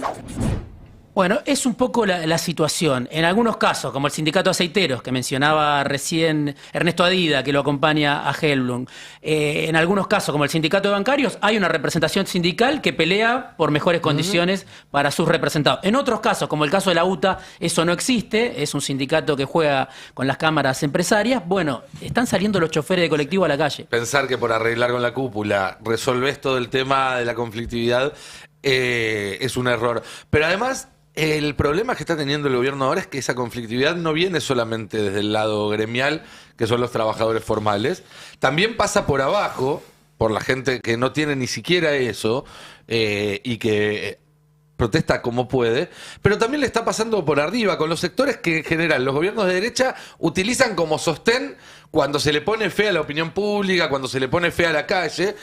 Por ejemplo, el campo, sin ir más lejos, que está en este momento, no diría en pie de guerra, porque eso es algo que se reservan solamente para gobiernos de otro, pero están inquietos. A ver, en una Semana Santa del 2008, por una situación parecida a la actual, es decir, valores y precios que no conformaban al sector, se ocuparon las rutas. Una Semana Santa del 2008. Sí. Bueno, estamos en Semana Santa del 25 con otro gobierno y eso no está en la agenda ni de la dirigencia ni de la base del agro. Esto es importante porque en la base No del están agro... como los choferes de la 60, digamos. No, en la base del agro se mantiene la expectativa positiva por cuestiones ideológicas, empatía política, por la razón que fuese. Están un poco enojados También, igual. y también por odio. Ese es un valor político el odio, para quien lo sabe aprovechar.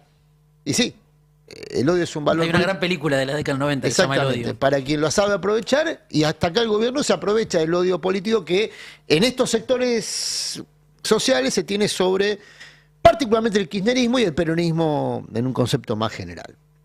Bueno, ¿por qué hago esta introducción? Porque vamos a escuchar a Andrea Zarnari, que es presidenta de la Federación Agraria, que se supone es el sector más combativo, con una tradición. De hecho, hay otro volando en la conducción de la Federación Agraria. Digo otro volando porque el dirigente histórico, Humberto Volando, de la Federación Agraria, fue quien encabezó buena parte de las protestas en los tiempos del menemismo, cuando el menemismo brillaba, o sea, cuando el menemismo era hegemónico, tenía un proyecto de poder a 20 años y demás. Humberto Volando con sus tractores ocupaban la Plaza de Mayo, haciendo notar lo que después para muchos fue evidente, pero ya era tarde, que habían destruido el sector productivo más dinámico de la Argentina, ese sector agropecuario. Bueno, el segundo de Zarnari es Volando, justamente, familiar de Humberto, pero vamos a escuchar a Andrea Zarnari, que con moderación critica al gobierno. Y es importante escuchar las críticas y cómo se lo critica al gobierno, porque le tiende también una mano, ¿no? La mano amiga, escúchalo. Fueron aludidos. El mensaje, ¿ustedes lo sienten en un tono de advertencia, de sugerencia, de presión?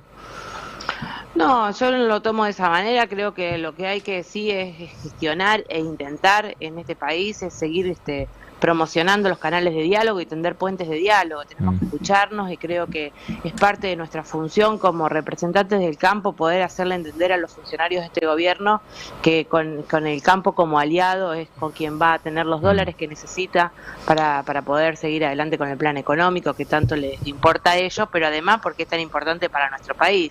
Bueno, hay que hacer todos los esfuerzos por escucharnos y por tender puentes de diálogo y mesas de diálogo. Es la única manera en que vamos a construir un país en serio. Bueno, es una actitud notoriamente distinta a la de Semana Santa del 2008, tender puentes, establecer diálogos, porque bueno, la base, aún de la Federación Agraria, que se supone que es la base chacarera más proletaria dentro de un ecosistema donde hay castas y hay división horizontal, tanto por patrimonio como por resultados económicos, pero bueno, aún así en esa fisonomía, la Federación Agraria tiende puentes o mantiene puentes tendidos. ¿Por qué es importante esto? Bueno, porque eso no significa que no exista un malestar con el gobierno y con el presidente a partir de la expresión del presidente cuando le puso fecha límite a la liquidación o a la intención o a la presión sobre las cerealeras para que liquiden exportaciones. Siempre hay que aclarar dos cosas. Es cierto, como dice Nicolás Pino, y mirá, le estoy dando la razón a Pino, que los productores no son los que liquidan las exportaciones. Es verdad, liquidan las exportaciones quienes exportan, las cerealeras. Es cierto también que las cerealeras bajan. Esto podría iniciar un diálogo entre los argentinos porque estás dando... No, pero le doy la razón. La razón a Pino. Pino debería recoger el guante y hacer un comunicado. Nominalmente es cierto lo que dice Pino. Ahora, las cerealeras, la principal cerealera de Argentina es China, Quiero marcar este detalle no menor. Porque ¿Cofco? Claro, porque es Syngenta en realidad. El nombre comercial con el que opera en la Argentina es Syngenta, cuyo titular era Aracre hasta hace poco tiempo, asesor de Alberto Fernández y hoy promotor de Milei. Y es una de las personas que mira el pase del destape. Le mandamos un saludo grande. Le mandamos un saludo grande. Bueno, ¿por qué es importante esto? Si uno sigue la serie histórica de la liquidación de exportaciones agropecuarias en la Argentina, desde los años, fines de los 90, principios de los 2000, cuando empieza el ciclo de buenos precios, la liquidación prácticamente no se mueve de los 20.000 millones de dólares al año. Pasa lo que pase, sequía, lluvia, tormenta, niño, niña, buenos precios internacionales, 20.000 millones de dólares al año. Este es un trabajo que hicimos con Roberto Navarro hace unos años, en tiempos de Alberto Fernández, cuando se dio una discusión similar respecto a si había que establecer algún precio, alguna modificación, un precio especial para estimular la liquidación de exportaciones. ¿Por qué es importante ver esta secuencia? Porque lo que establece ese número es que es es producto de una negociación política. No es un comportamiento económico. Esto es el secreto más extendido y menos comentado de la política argentina, sobre todo desde quienes estuvieron en posiciones de poder. Las 5 hermanas, como se conoce las grandes cerealeras que operan en todo el mundo, Bunge, Borg, Cargill, Syngenta, Cofco, Nidera y compañía, acuerdan con las autoridades de la Argentina hace muchos años cuánto van a liquidar al año. No está escrito, no hay papel donde esto sea, pero lo acuerdan. Basta seguir la secuencia de cuánto se liquida al año para establecer este mecanismo. En su momento, en los años 80, Alfonsín amagó a denunciar este comportamiento corporativo. En realidad, Freddy Storani amagó. Freddy Storani le dijo a Alfonsín, denuncialos. Alfonsín, como en muchas otras cosas, amagó, pero no lo hizo. Prefirió negociar. Negoció y perdió, porque finalmente negoció algo que después las señorías no le cumplieron. Y terminó como terminó. Es decir que este sistema que la política argentina ha establecido como método de convivencia con el proveedor del principal insumo que tiene una economía biomonetaria, que son los dólares, es un sistema que tiene a la política como rehén de las grandes cerealeras.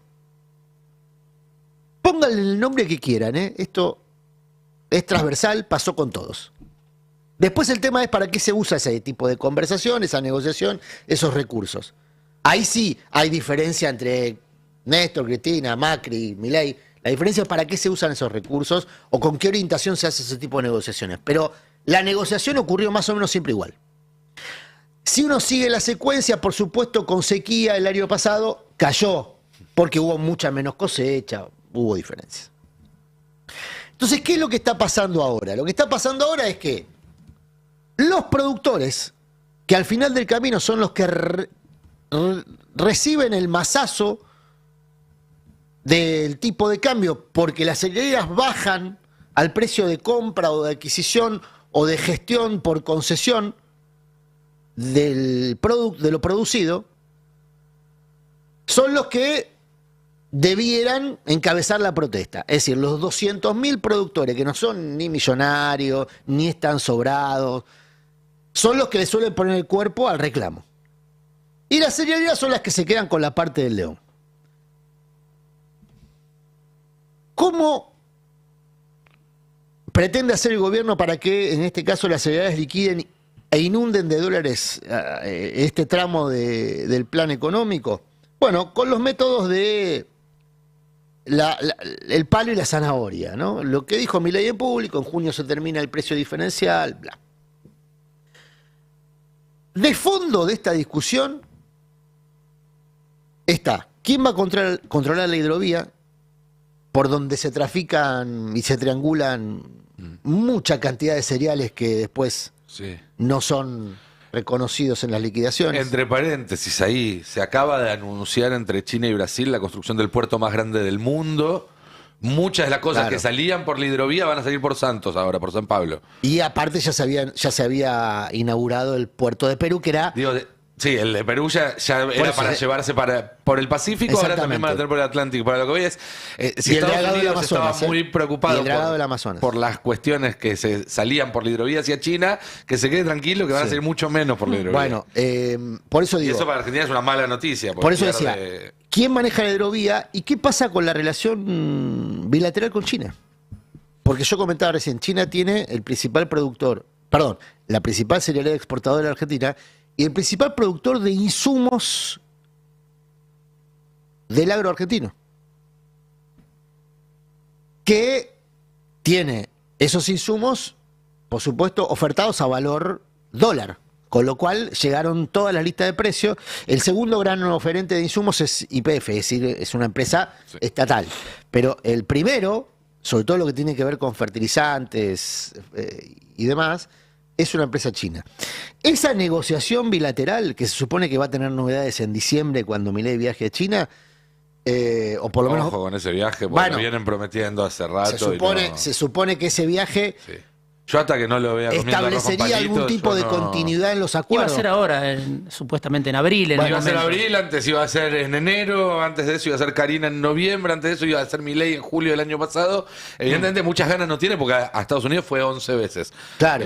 Por eso digo... Y por eso digo también, y cierro con esto, el gobierno da pasos, como es habitual, diría Turf, pasos al costado, ¿no? Nunca se entiende muy bien cuál es definitivamente la orientación de su programa.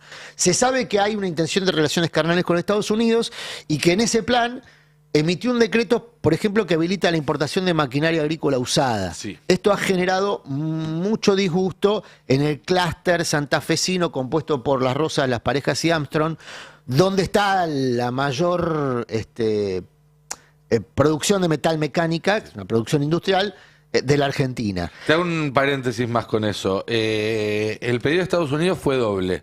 Vimos la primera parte, que es habilitar la importación. La segunda va a ser otra resolución que va a decir que de China no se pueden importar. Bueno, porque Estados Unidos quiere que le compremos chatarra a ellos. Y la chatarra china sigue estando más barata que la chatarra a eso iba, justamente. Este decreto permite la importación de, no sé si llamarlo chatarra, va a depender de lo que esté en oferta, pero sí de maquinaria usada que compite contra maquinaria nueva que efectivamente tenía una protección, un mecanismo de protección desde hace 30 años. ¿Por qué ese mecanismo de protección? Bueno, porque se estimulaba la producción local, que llevó a ser a la Argentina un oferente muy competitivo a nivel global. Sí. De pero maquinaria, no con este valor del dólar. De maquinaria agrícola. No con este valor. No con este valor del dólar, pero sí por su capacidad de producción, por la calidad de los productos que la Argentina produce y demás. Ahora, esto, yo decía, pone en riesgo 5.000 empleos directos en 3 localidades de Santa Fe y muchos más empleos indirectos que son los que abastecen a la industria de metal mecánica. Acaba de haber elecciones en Santa Fe. Sí. Y este decreto se viene mencionando desde enero. ¿Quién creen ustedes que ganó en el departamento de Belgrano, que es el departamento donde están estas 3 localidades que les acabo de mencionar? Veámoslo. Vamos a ver la placa, cómo salió el resultado el fin de semana en el departamento de Belgrano. Ganó la Libertad Avanza. Este es para el convencional departamental, ¿no? Sí. El convencional que elegía cada departamento como un convencional adicional a los convencionales de distrito único. El segundo es el de Puyaro igual, sí. Así que si vos sumás entre el de Puyaro, que es socio del gobierno nacional... Casi el 80%. Casi el 80% del departamento. Entre muchos votantes de la Libertad Avanza, uno imagina debe haber trabajadores de las empresas de metal mecánica ahora amenazadas por este decreto que destruye la industria de metal mecánica. Salió tercero igual, ¿no? ¿Cómo? Milei.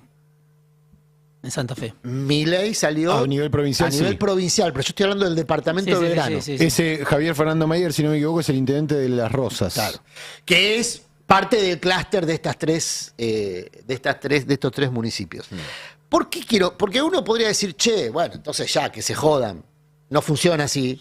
Porque alguien dijo llorar al campito cuando hablamos de un tema parecido. No, bueno, sí, pero yo la tentación es, y bueno, flaco, si te están diciendo, te están decretando el acta de defunción de la industria que abastece empleo a tu municipio y aún así votás a los perpetradores. El otro día hablé con un amigo. Al campito. El otro día hablé con un amigo cordobés y me decía las mismas cosas en cordobés, que suele ser con otro tono. Claro. Pero las cosas decía de sus vecinos. Bueno, pero por eso uno podría decir a llorar al campito, y está esa tentación, yo la tengo y he caído en esa tentación. Pero puesto en una posición más reflexiva, más adulta, diría, como acá lo que está en discusión son las posibilidades de la Argentina futuro, cuando esta etapa pase, porque en algún momento esta etapa va a pasar, insisto con la urgencia de detener el daño.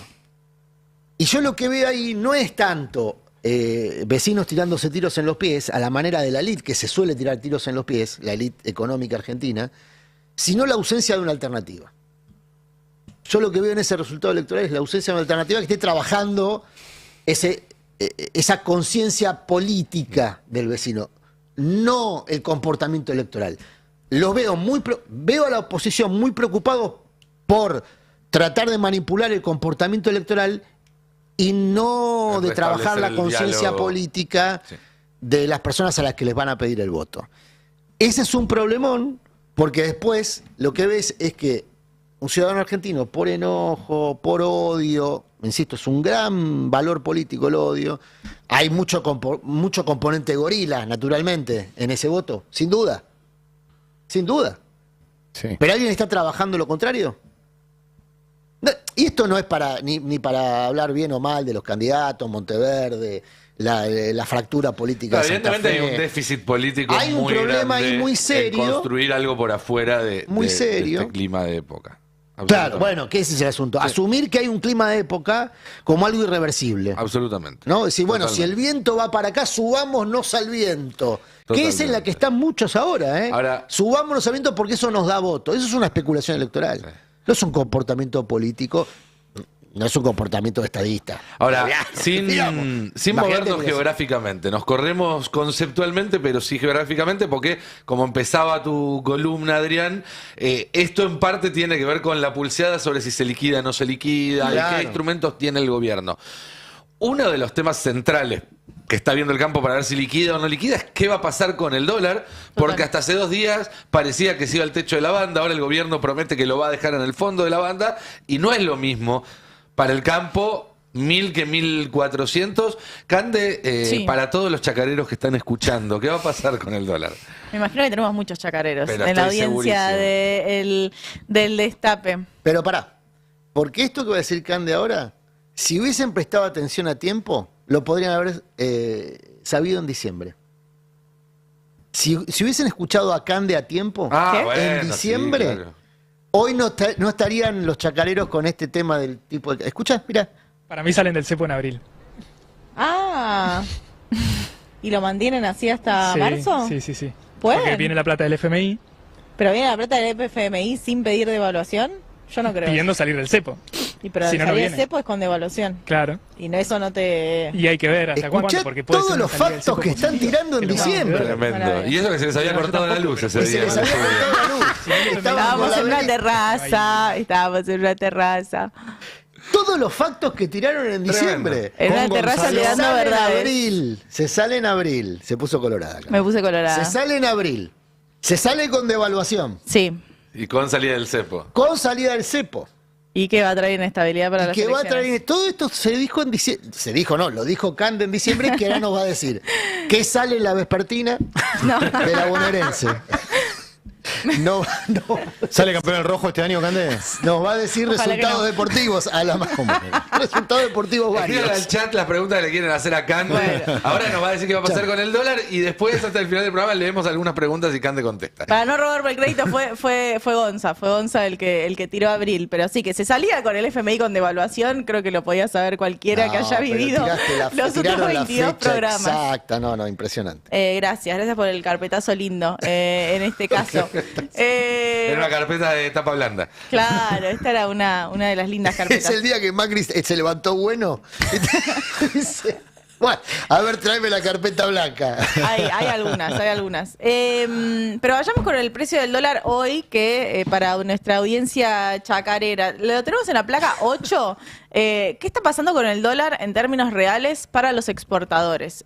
No sé si lo podemos ver un poquito más grande. Hay 3 rayas en pantalla. Hay una azul que tiene que ver con el contado con liquidación, con la cotización del contado con liquidación. Una roja que es el blend, o sea, el dólar al que accedían los exportadores en la combinación entre el dólar oficial al 80% y el 20% de la cotización del CCL, en este gráfico de Amílcar Collante, que lo que marca y lo que se ve muy claramente en este final del gráfico es cómo empardan, ¿no?, el dólar oficial y el blend. O sea, básicamente tiene una cotización prácticamente igual a la que tenían previa a el acuerdo con el Fondo Monetario, previo a la flotación entre las bandas, y donde el gobierno marca que su intención es incluso bajarlo más, o sea, que tengan una cotización peor que la que tenían hasta la semana pasada. Lo tenemos en la placa 3, este tuit que hizo Javier Milei, nada más y nada menos que el presidente de la Nación, diciendo: no se va a intervenir hasta que toque el piso de la banda, esto es, hasta 1.000 pesos no se compra. O sea, en este esquema de el dólar entre 1.000 y 1.400, efectivamente el gobierno dice que no va a comprar ni un solo dólar hasta que no llegue al piso de la banda. O sea que no hay un interés en acumular reservas en el trimestre de oro de la Argentina, donde deberías acumular reservas, sino que la intención es apostar de nuevo a la apreciación cambiaria con la intención de que no se traslade esta devaluación a los precios. Sí, ahí la pregunta es, porque cuando hace 10 días todo el mundo coincidía, Caballo, todos decían el dólar está atrasado. Sí. El dólar, si se va a 1.000, va a seguir estando atrasado, más allá de que ahora sea con acuerdo del fondo, con fotito de Caputo festejando. Es decir, el desequilibrio económico, yo no soy economista ni mucho menos, pero entiendo que el desequilibrio económico que había hace 2 semanas no se soluciona ni con 12.000 millones, ni con 50.000 millones si te los dieran todos juntos, porque en realidad es una cuestión más de cuánta plata produce la Argentina, cuánta plata demanda el pago de intereses de deuda. Entonces, ¿cuán sostenible es esta idea del gobierno de quiero llevarlo a 1.000? Ni siquiera es que no se soluciona, sino que se profundiza. Claro. Pensemos que estamos en Semana Santa. La cantidad de mendocinos que se están yendo a Chile a hacer tours de compras, ya no para comprarse el celular, las zapatillas, no solo la indumentaria, no, sino pasan por Mendoza. pero los mendocinos van a comprar comida Sí. a Chile, van a comprar papel higiénico, van a hacer la compra de supermercado, digo, es en ese nivel de apreciación Después de una cambiaria devaluación, estamos. ese es un dato No, muy es llamativo. que para los que van a comprar a Chile no se devaluó, se revaluó, estaban comprando a 1.350 por eso. y ahora están pagando más barato, o sea... Es lo que decía Roberto el otro día, se pagan los costos políticos, Exacto. sociales de una devaluación y no se obtienen los beneficios, que es volver más competitiva a la economía argentina. No, y que te volvés incluso más caro, porque los precios, lo que se está viendo en esta tensión entre supermercadistas, empresas de alimentos y los servicios, es que justamente los precios se movieron en esto de bandas, porque también hay una incertidumbre sobre cuánto tiempo va a poder aguantar esto. Se ve que la meta de reservas la van a cumplir en base a la plata que entró del Fondo Monetario Internacional, a la que entró del Banco Mundial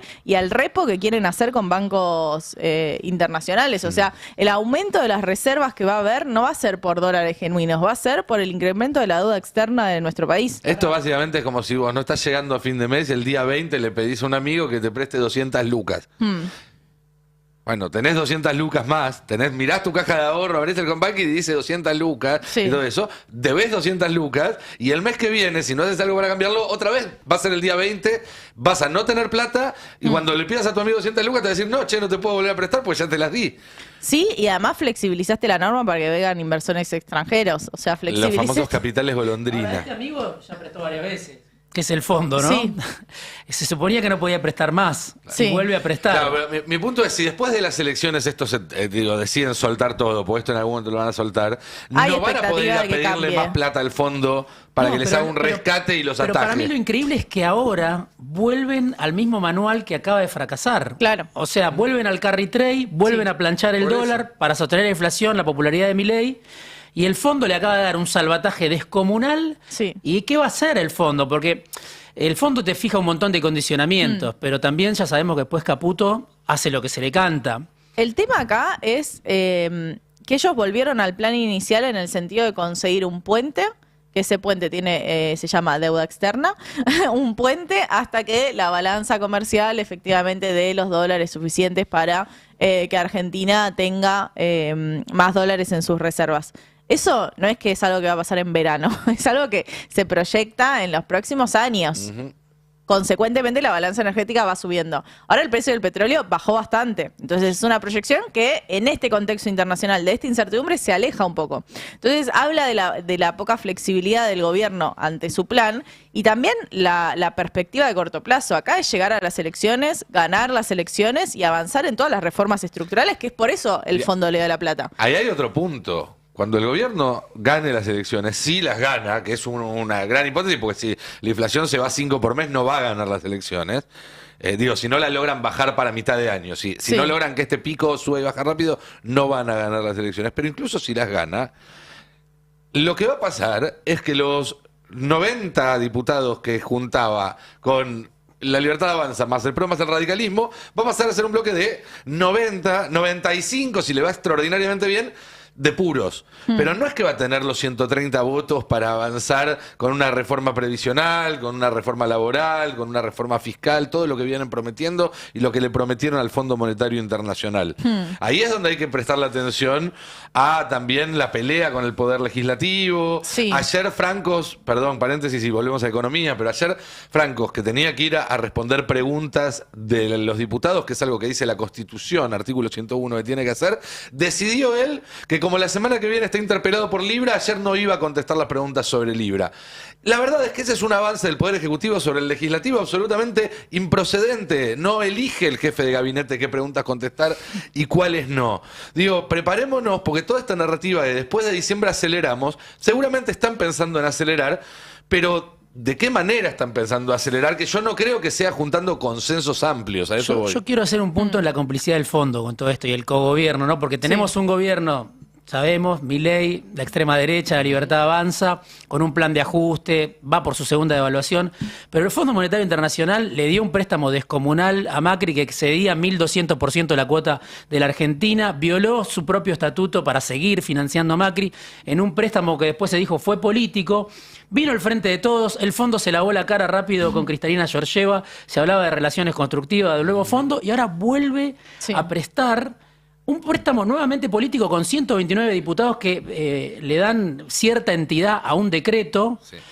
Y hay que ver si además lo obliga a Milei a acumular reservas, que es supuestamente el gran mandamiento del fondo, o le deja quemar la reserva, la deuda, los nuevos 20.000 millones de dólares, los nuevos 15.000, en 3 meses las va a quemar Milei para ganar una elección legislativa. No, a mí no me parece un detalle menor en ese sentido, que más allá de la declaración de los senadores del PJ que hubo hace un mes y demás, pero que en los últimos días escuchamos a 2 economistas que dentro del espectro del peronismo están en el ala más liberal, más financiera, más friendly con los mercados y las empresas, como son el propio Martín Guzmán y Manuel Álvarez Agis, los dos diciendo, che, ojo que no sé si esta deuda hay que pagarla, no sé si se puede pagar. Es una deuda legítima.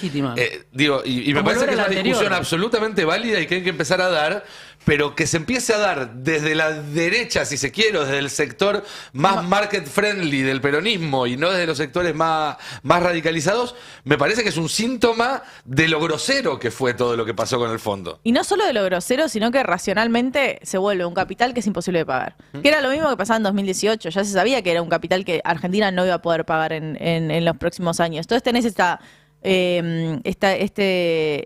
plan de programas infinitos donde cada 2 años, 3 años estamos discutiendo un nuevo programa con el Fondo Monetario. ¿A quién le dan nueva plata? Siempre a los mismos, porque digo, a Guzmán no le dieron un programa extra, sino que le financiaron el capital que debía. Mientras tanto, Argentina pagando intereses, pues los intereses no te lo financian. Así Entonces vos tenés hasta ahora más de 12.000 palos así pagados al Fondo Monetario Internacional a costa de bajar las jubilaciones, frenar la obra pública, de todos los costos que ponemos nosotros. ¿Para qué? Para que el monto total de deuda siga igual. Entonces es realmente una dependencia directa al Fondo Monetario que te condiciona. ¿Y qué es lo que logran hacer? Y la gran victoria de Macri, que condicionó el otro gobierno, porque efectivamente tenías al FMI arriba. Entonces, si uno pretende hacer algo después de Milei y pretende tener algún tipo de soberanía y de autonomía en las decisiones, es una discusión que hay que dar. ¿Qué hacer con el Fondo Monetario? Es el tema de los intereses de la deuda, linkeando con lo que contaba Fero al comienzo. Porque ya pasó varias veces que llega un momento que los intereses de la deuda superan lo que se gasta en jubilaciones. Claro. Se convierten en la partida más grande del presupuesto. Y esto no sé si ya está pasando, pero va a pasar. Porque no es gratis aumentar la deuda de esta manera. Se cuentan distinto ahora por la LECAP, así que pensaron en eso para que no sea tan evidente todo lo que se gasta en tasa de interés. Pero es un gobierno que desde la gestión que empezó en diciembre de 2023 hasta ahora aumentó la deuda total en 100.000 millones de dólares. Y no estoy contando el nuevo programa con el fondo. Hay, a lo largo de la historia de la humanidad, muchas formas de servidumbre. Se han utilizado muchas formas de servidumbre. Algunas de ellas, las más insidiosas, las que tratan de esconder esa condición de servidumbre, son aquellas que lo que hacen es imponer una deuda impagable, obligarte a trabajar exclusivamente para pagar esa deuda, pero además en condiciones tales, como intereses altos, que por más que trabajes exclusivamente para eso, lo que debes sigue siendo cada vez un poco más. Hay una novela extraordinaria de Paul Auster, La música del azar, que trata exactamente sobre esto, pero que en realidad es una metáfora de relaciones de servidumbre que han tenido las personas durante muchísimo tiempo.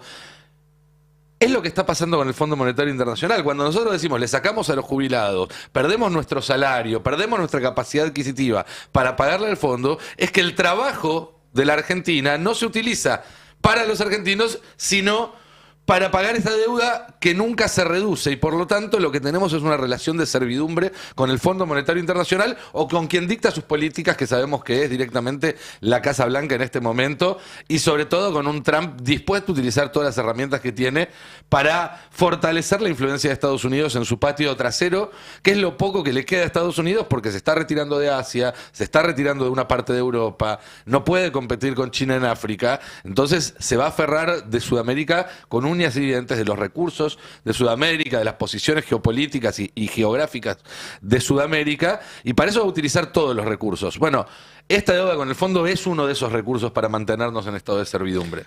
La pregunta, retomando lo que decía Diego, es quién le pone el cascabel al tema de repudiar la deuda con el fondo. Porque siguiendo con lecturas recomendadas, si efectivamente la audacia se volvió de derecha y la izquierda se ha vuelto conservadora, lo que uno ve en lo que ve en la Argentina particularmente, para no irnos del caso, es que quienes proponen honrar la deuda, ser disciplinados frente a los mercados, son los sectores progresistas. En tanto que los sectores de derecha, Milei particularmente, hizo campaña diciendo todo lo contrario. El fondo es una porquería. Después llega el gobierno y recurre al fondo y se somete a este estado de servidumbre. Pero lo que digo es, ¿quién le pone, y no solamente lo asume como un compromiso de campaña, que ya sabemos vale un peso bastante gaseoso, sino que ¿quién asume el costo que puede tener frente al sistema de poder romper este círculo vicioso? Porque, como dice Cande, en términos económicos no se puede aspirar a una solución a la Néstor. La Argentina no va a tener 50, 60, 70 mil millones de dólares para emanciparse del fondo. No va a pasar. Entonces ya la decisión no es pago y me emancipo. En acuerdo con Brasil, porque en ese momento no fue solamente pago y me emancipo. Se tejió un acuerdo con Brasil, se hizo al mismo tiempo. No era solamente pagar y emanciparse. Era un proceso político que había que gestionar. Pero el costo económico era mucho menor al costo económico que implicaría una emancipación pagando. El tema es cuál es el costo político de quedarse también. Bueno, por eso, pero cómo se hace para salir de va a forma requerir de mucha fortaleza política, de mucha convicción respecto a un programa de gobierno que va a ser muy bombardeado. Porque esa guita que llega del fondo va a beneficiarios directos, no es que esa guita se queda en las nubes de Úbeda. Así como hubo un comunicado... Alguien se sirve de esa plata, ¿eh? Así como hubo un comunicado de los senadores, creo que el PJ, bueno, obviamente el Frente de Izquierdas se manifestaron en contra. Fracasó un intento que hubo de lograr que los gobernadores del peronismo firmaran diciendo esta deuda es ilegítima. Hubo gente que estuvo tratando de acercar posiciones para que todos los gobernadores del peronismo, que no sé cuántos son hoy, pero 5 o 6, firmaran, porque ahí sería una advertencia doble para los directores del fondo, y esas tratativas fracasaron. Firmaron solo los senadores. Los senadores, sí. No, los senadores y el PJ nacional. Y ahí me parece que hay otra cuestión, que no es solamente qué hacer con la plata, es qué hacer con los que pusieron a la Argentina en este lugar. Porque nosotros lo dijimos, si Sturzenegger hubiera ido preso después de lo que hizo en 2001, no podría haber hecho lo que hizo en 2018 y no podría estar haciendo lo que está haciendo ahora. Me parece que con Caputo corre lo mismo. Es gente que le causó muchísimo daño constante y sonante a la mesa, al hogar de cada uno de los argentinos. Entonces, son las dos cosas. Es no pagar o plantear en qué condiciones, qué parte se puede pagar y cuál no. Y al mismo tiempo que los responsables de este desfalco alguna vez paguen por lo que hicieron, porque si no lo van a volver a hacer. Quizás no en 2 años, quizás no en 5.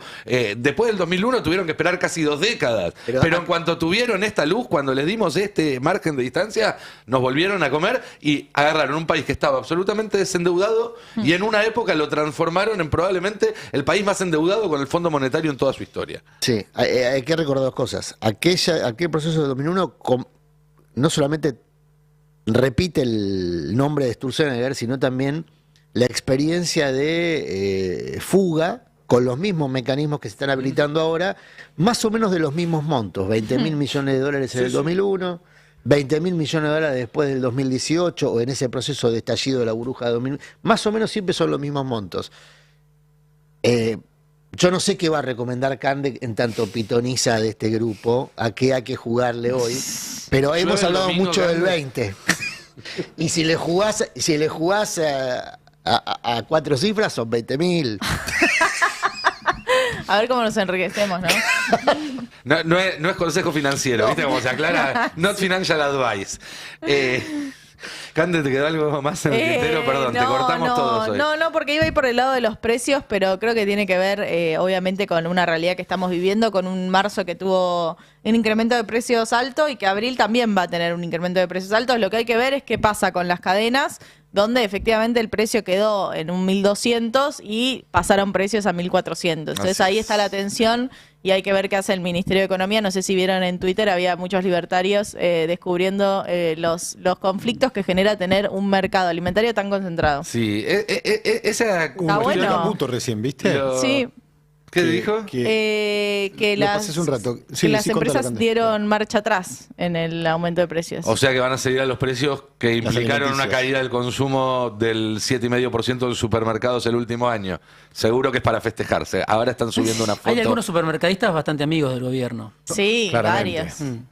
varios. Nunca hicieron algo así. Claro, eso te iba a decir, qué curioso, ¿no? Porque en otra época jamás hubieran pedido retrotraer los precios o decirle no le vamos a aceptar lista con aumento. Sí, ahora veamos qué pasa dentro de 3 días, 5 días, una semana, porque vos a veces no creo que lo pase podés mucho, pisar. pero bueno. El gobierno esta semana, por ejemplo, a los que liquidan, a los que trabajan en el mercado de cambios, les pidió, che, es una semana corta de 3 días, no me hagan ruido estos 3 días, la semana que viene vuelvan a operar normalmente. Claro. Con los supermercados podrían hacer lo mismo, decirle, che, no me hagan ruido esta semana y en 2 semanas cuando estén mirando para otro lado, metan los aumentos que haya que hacer.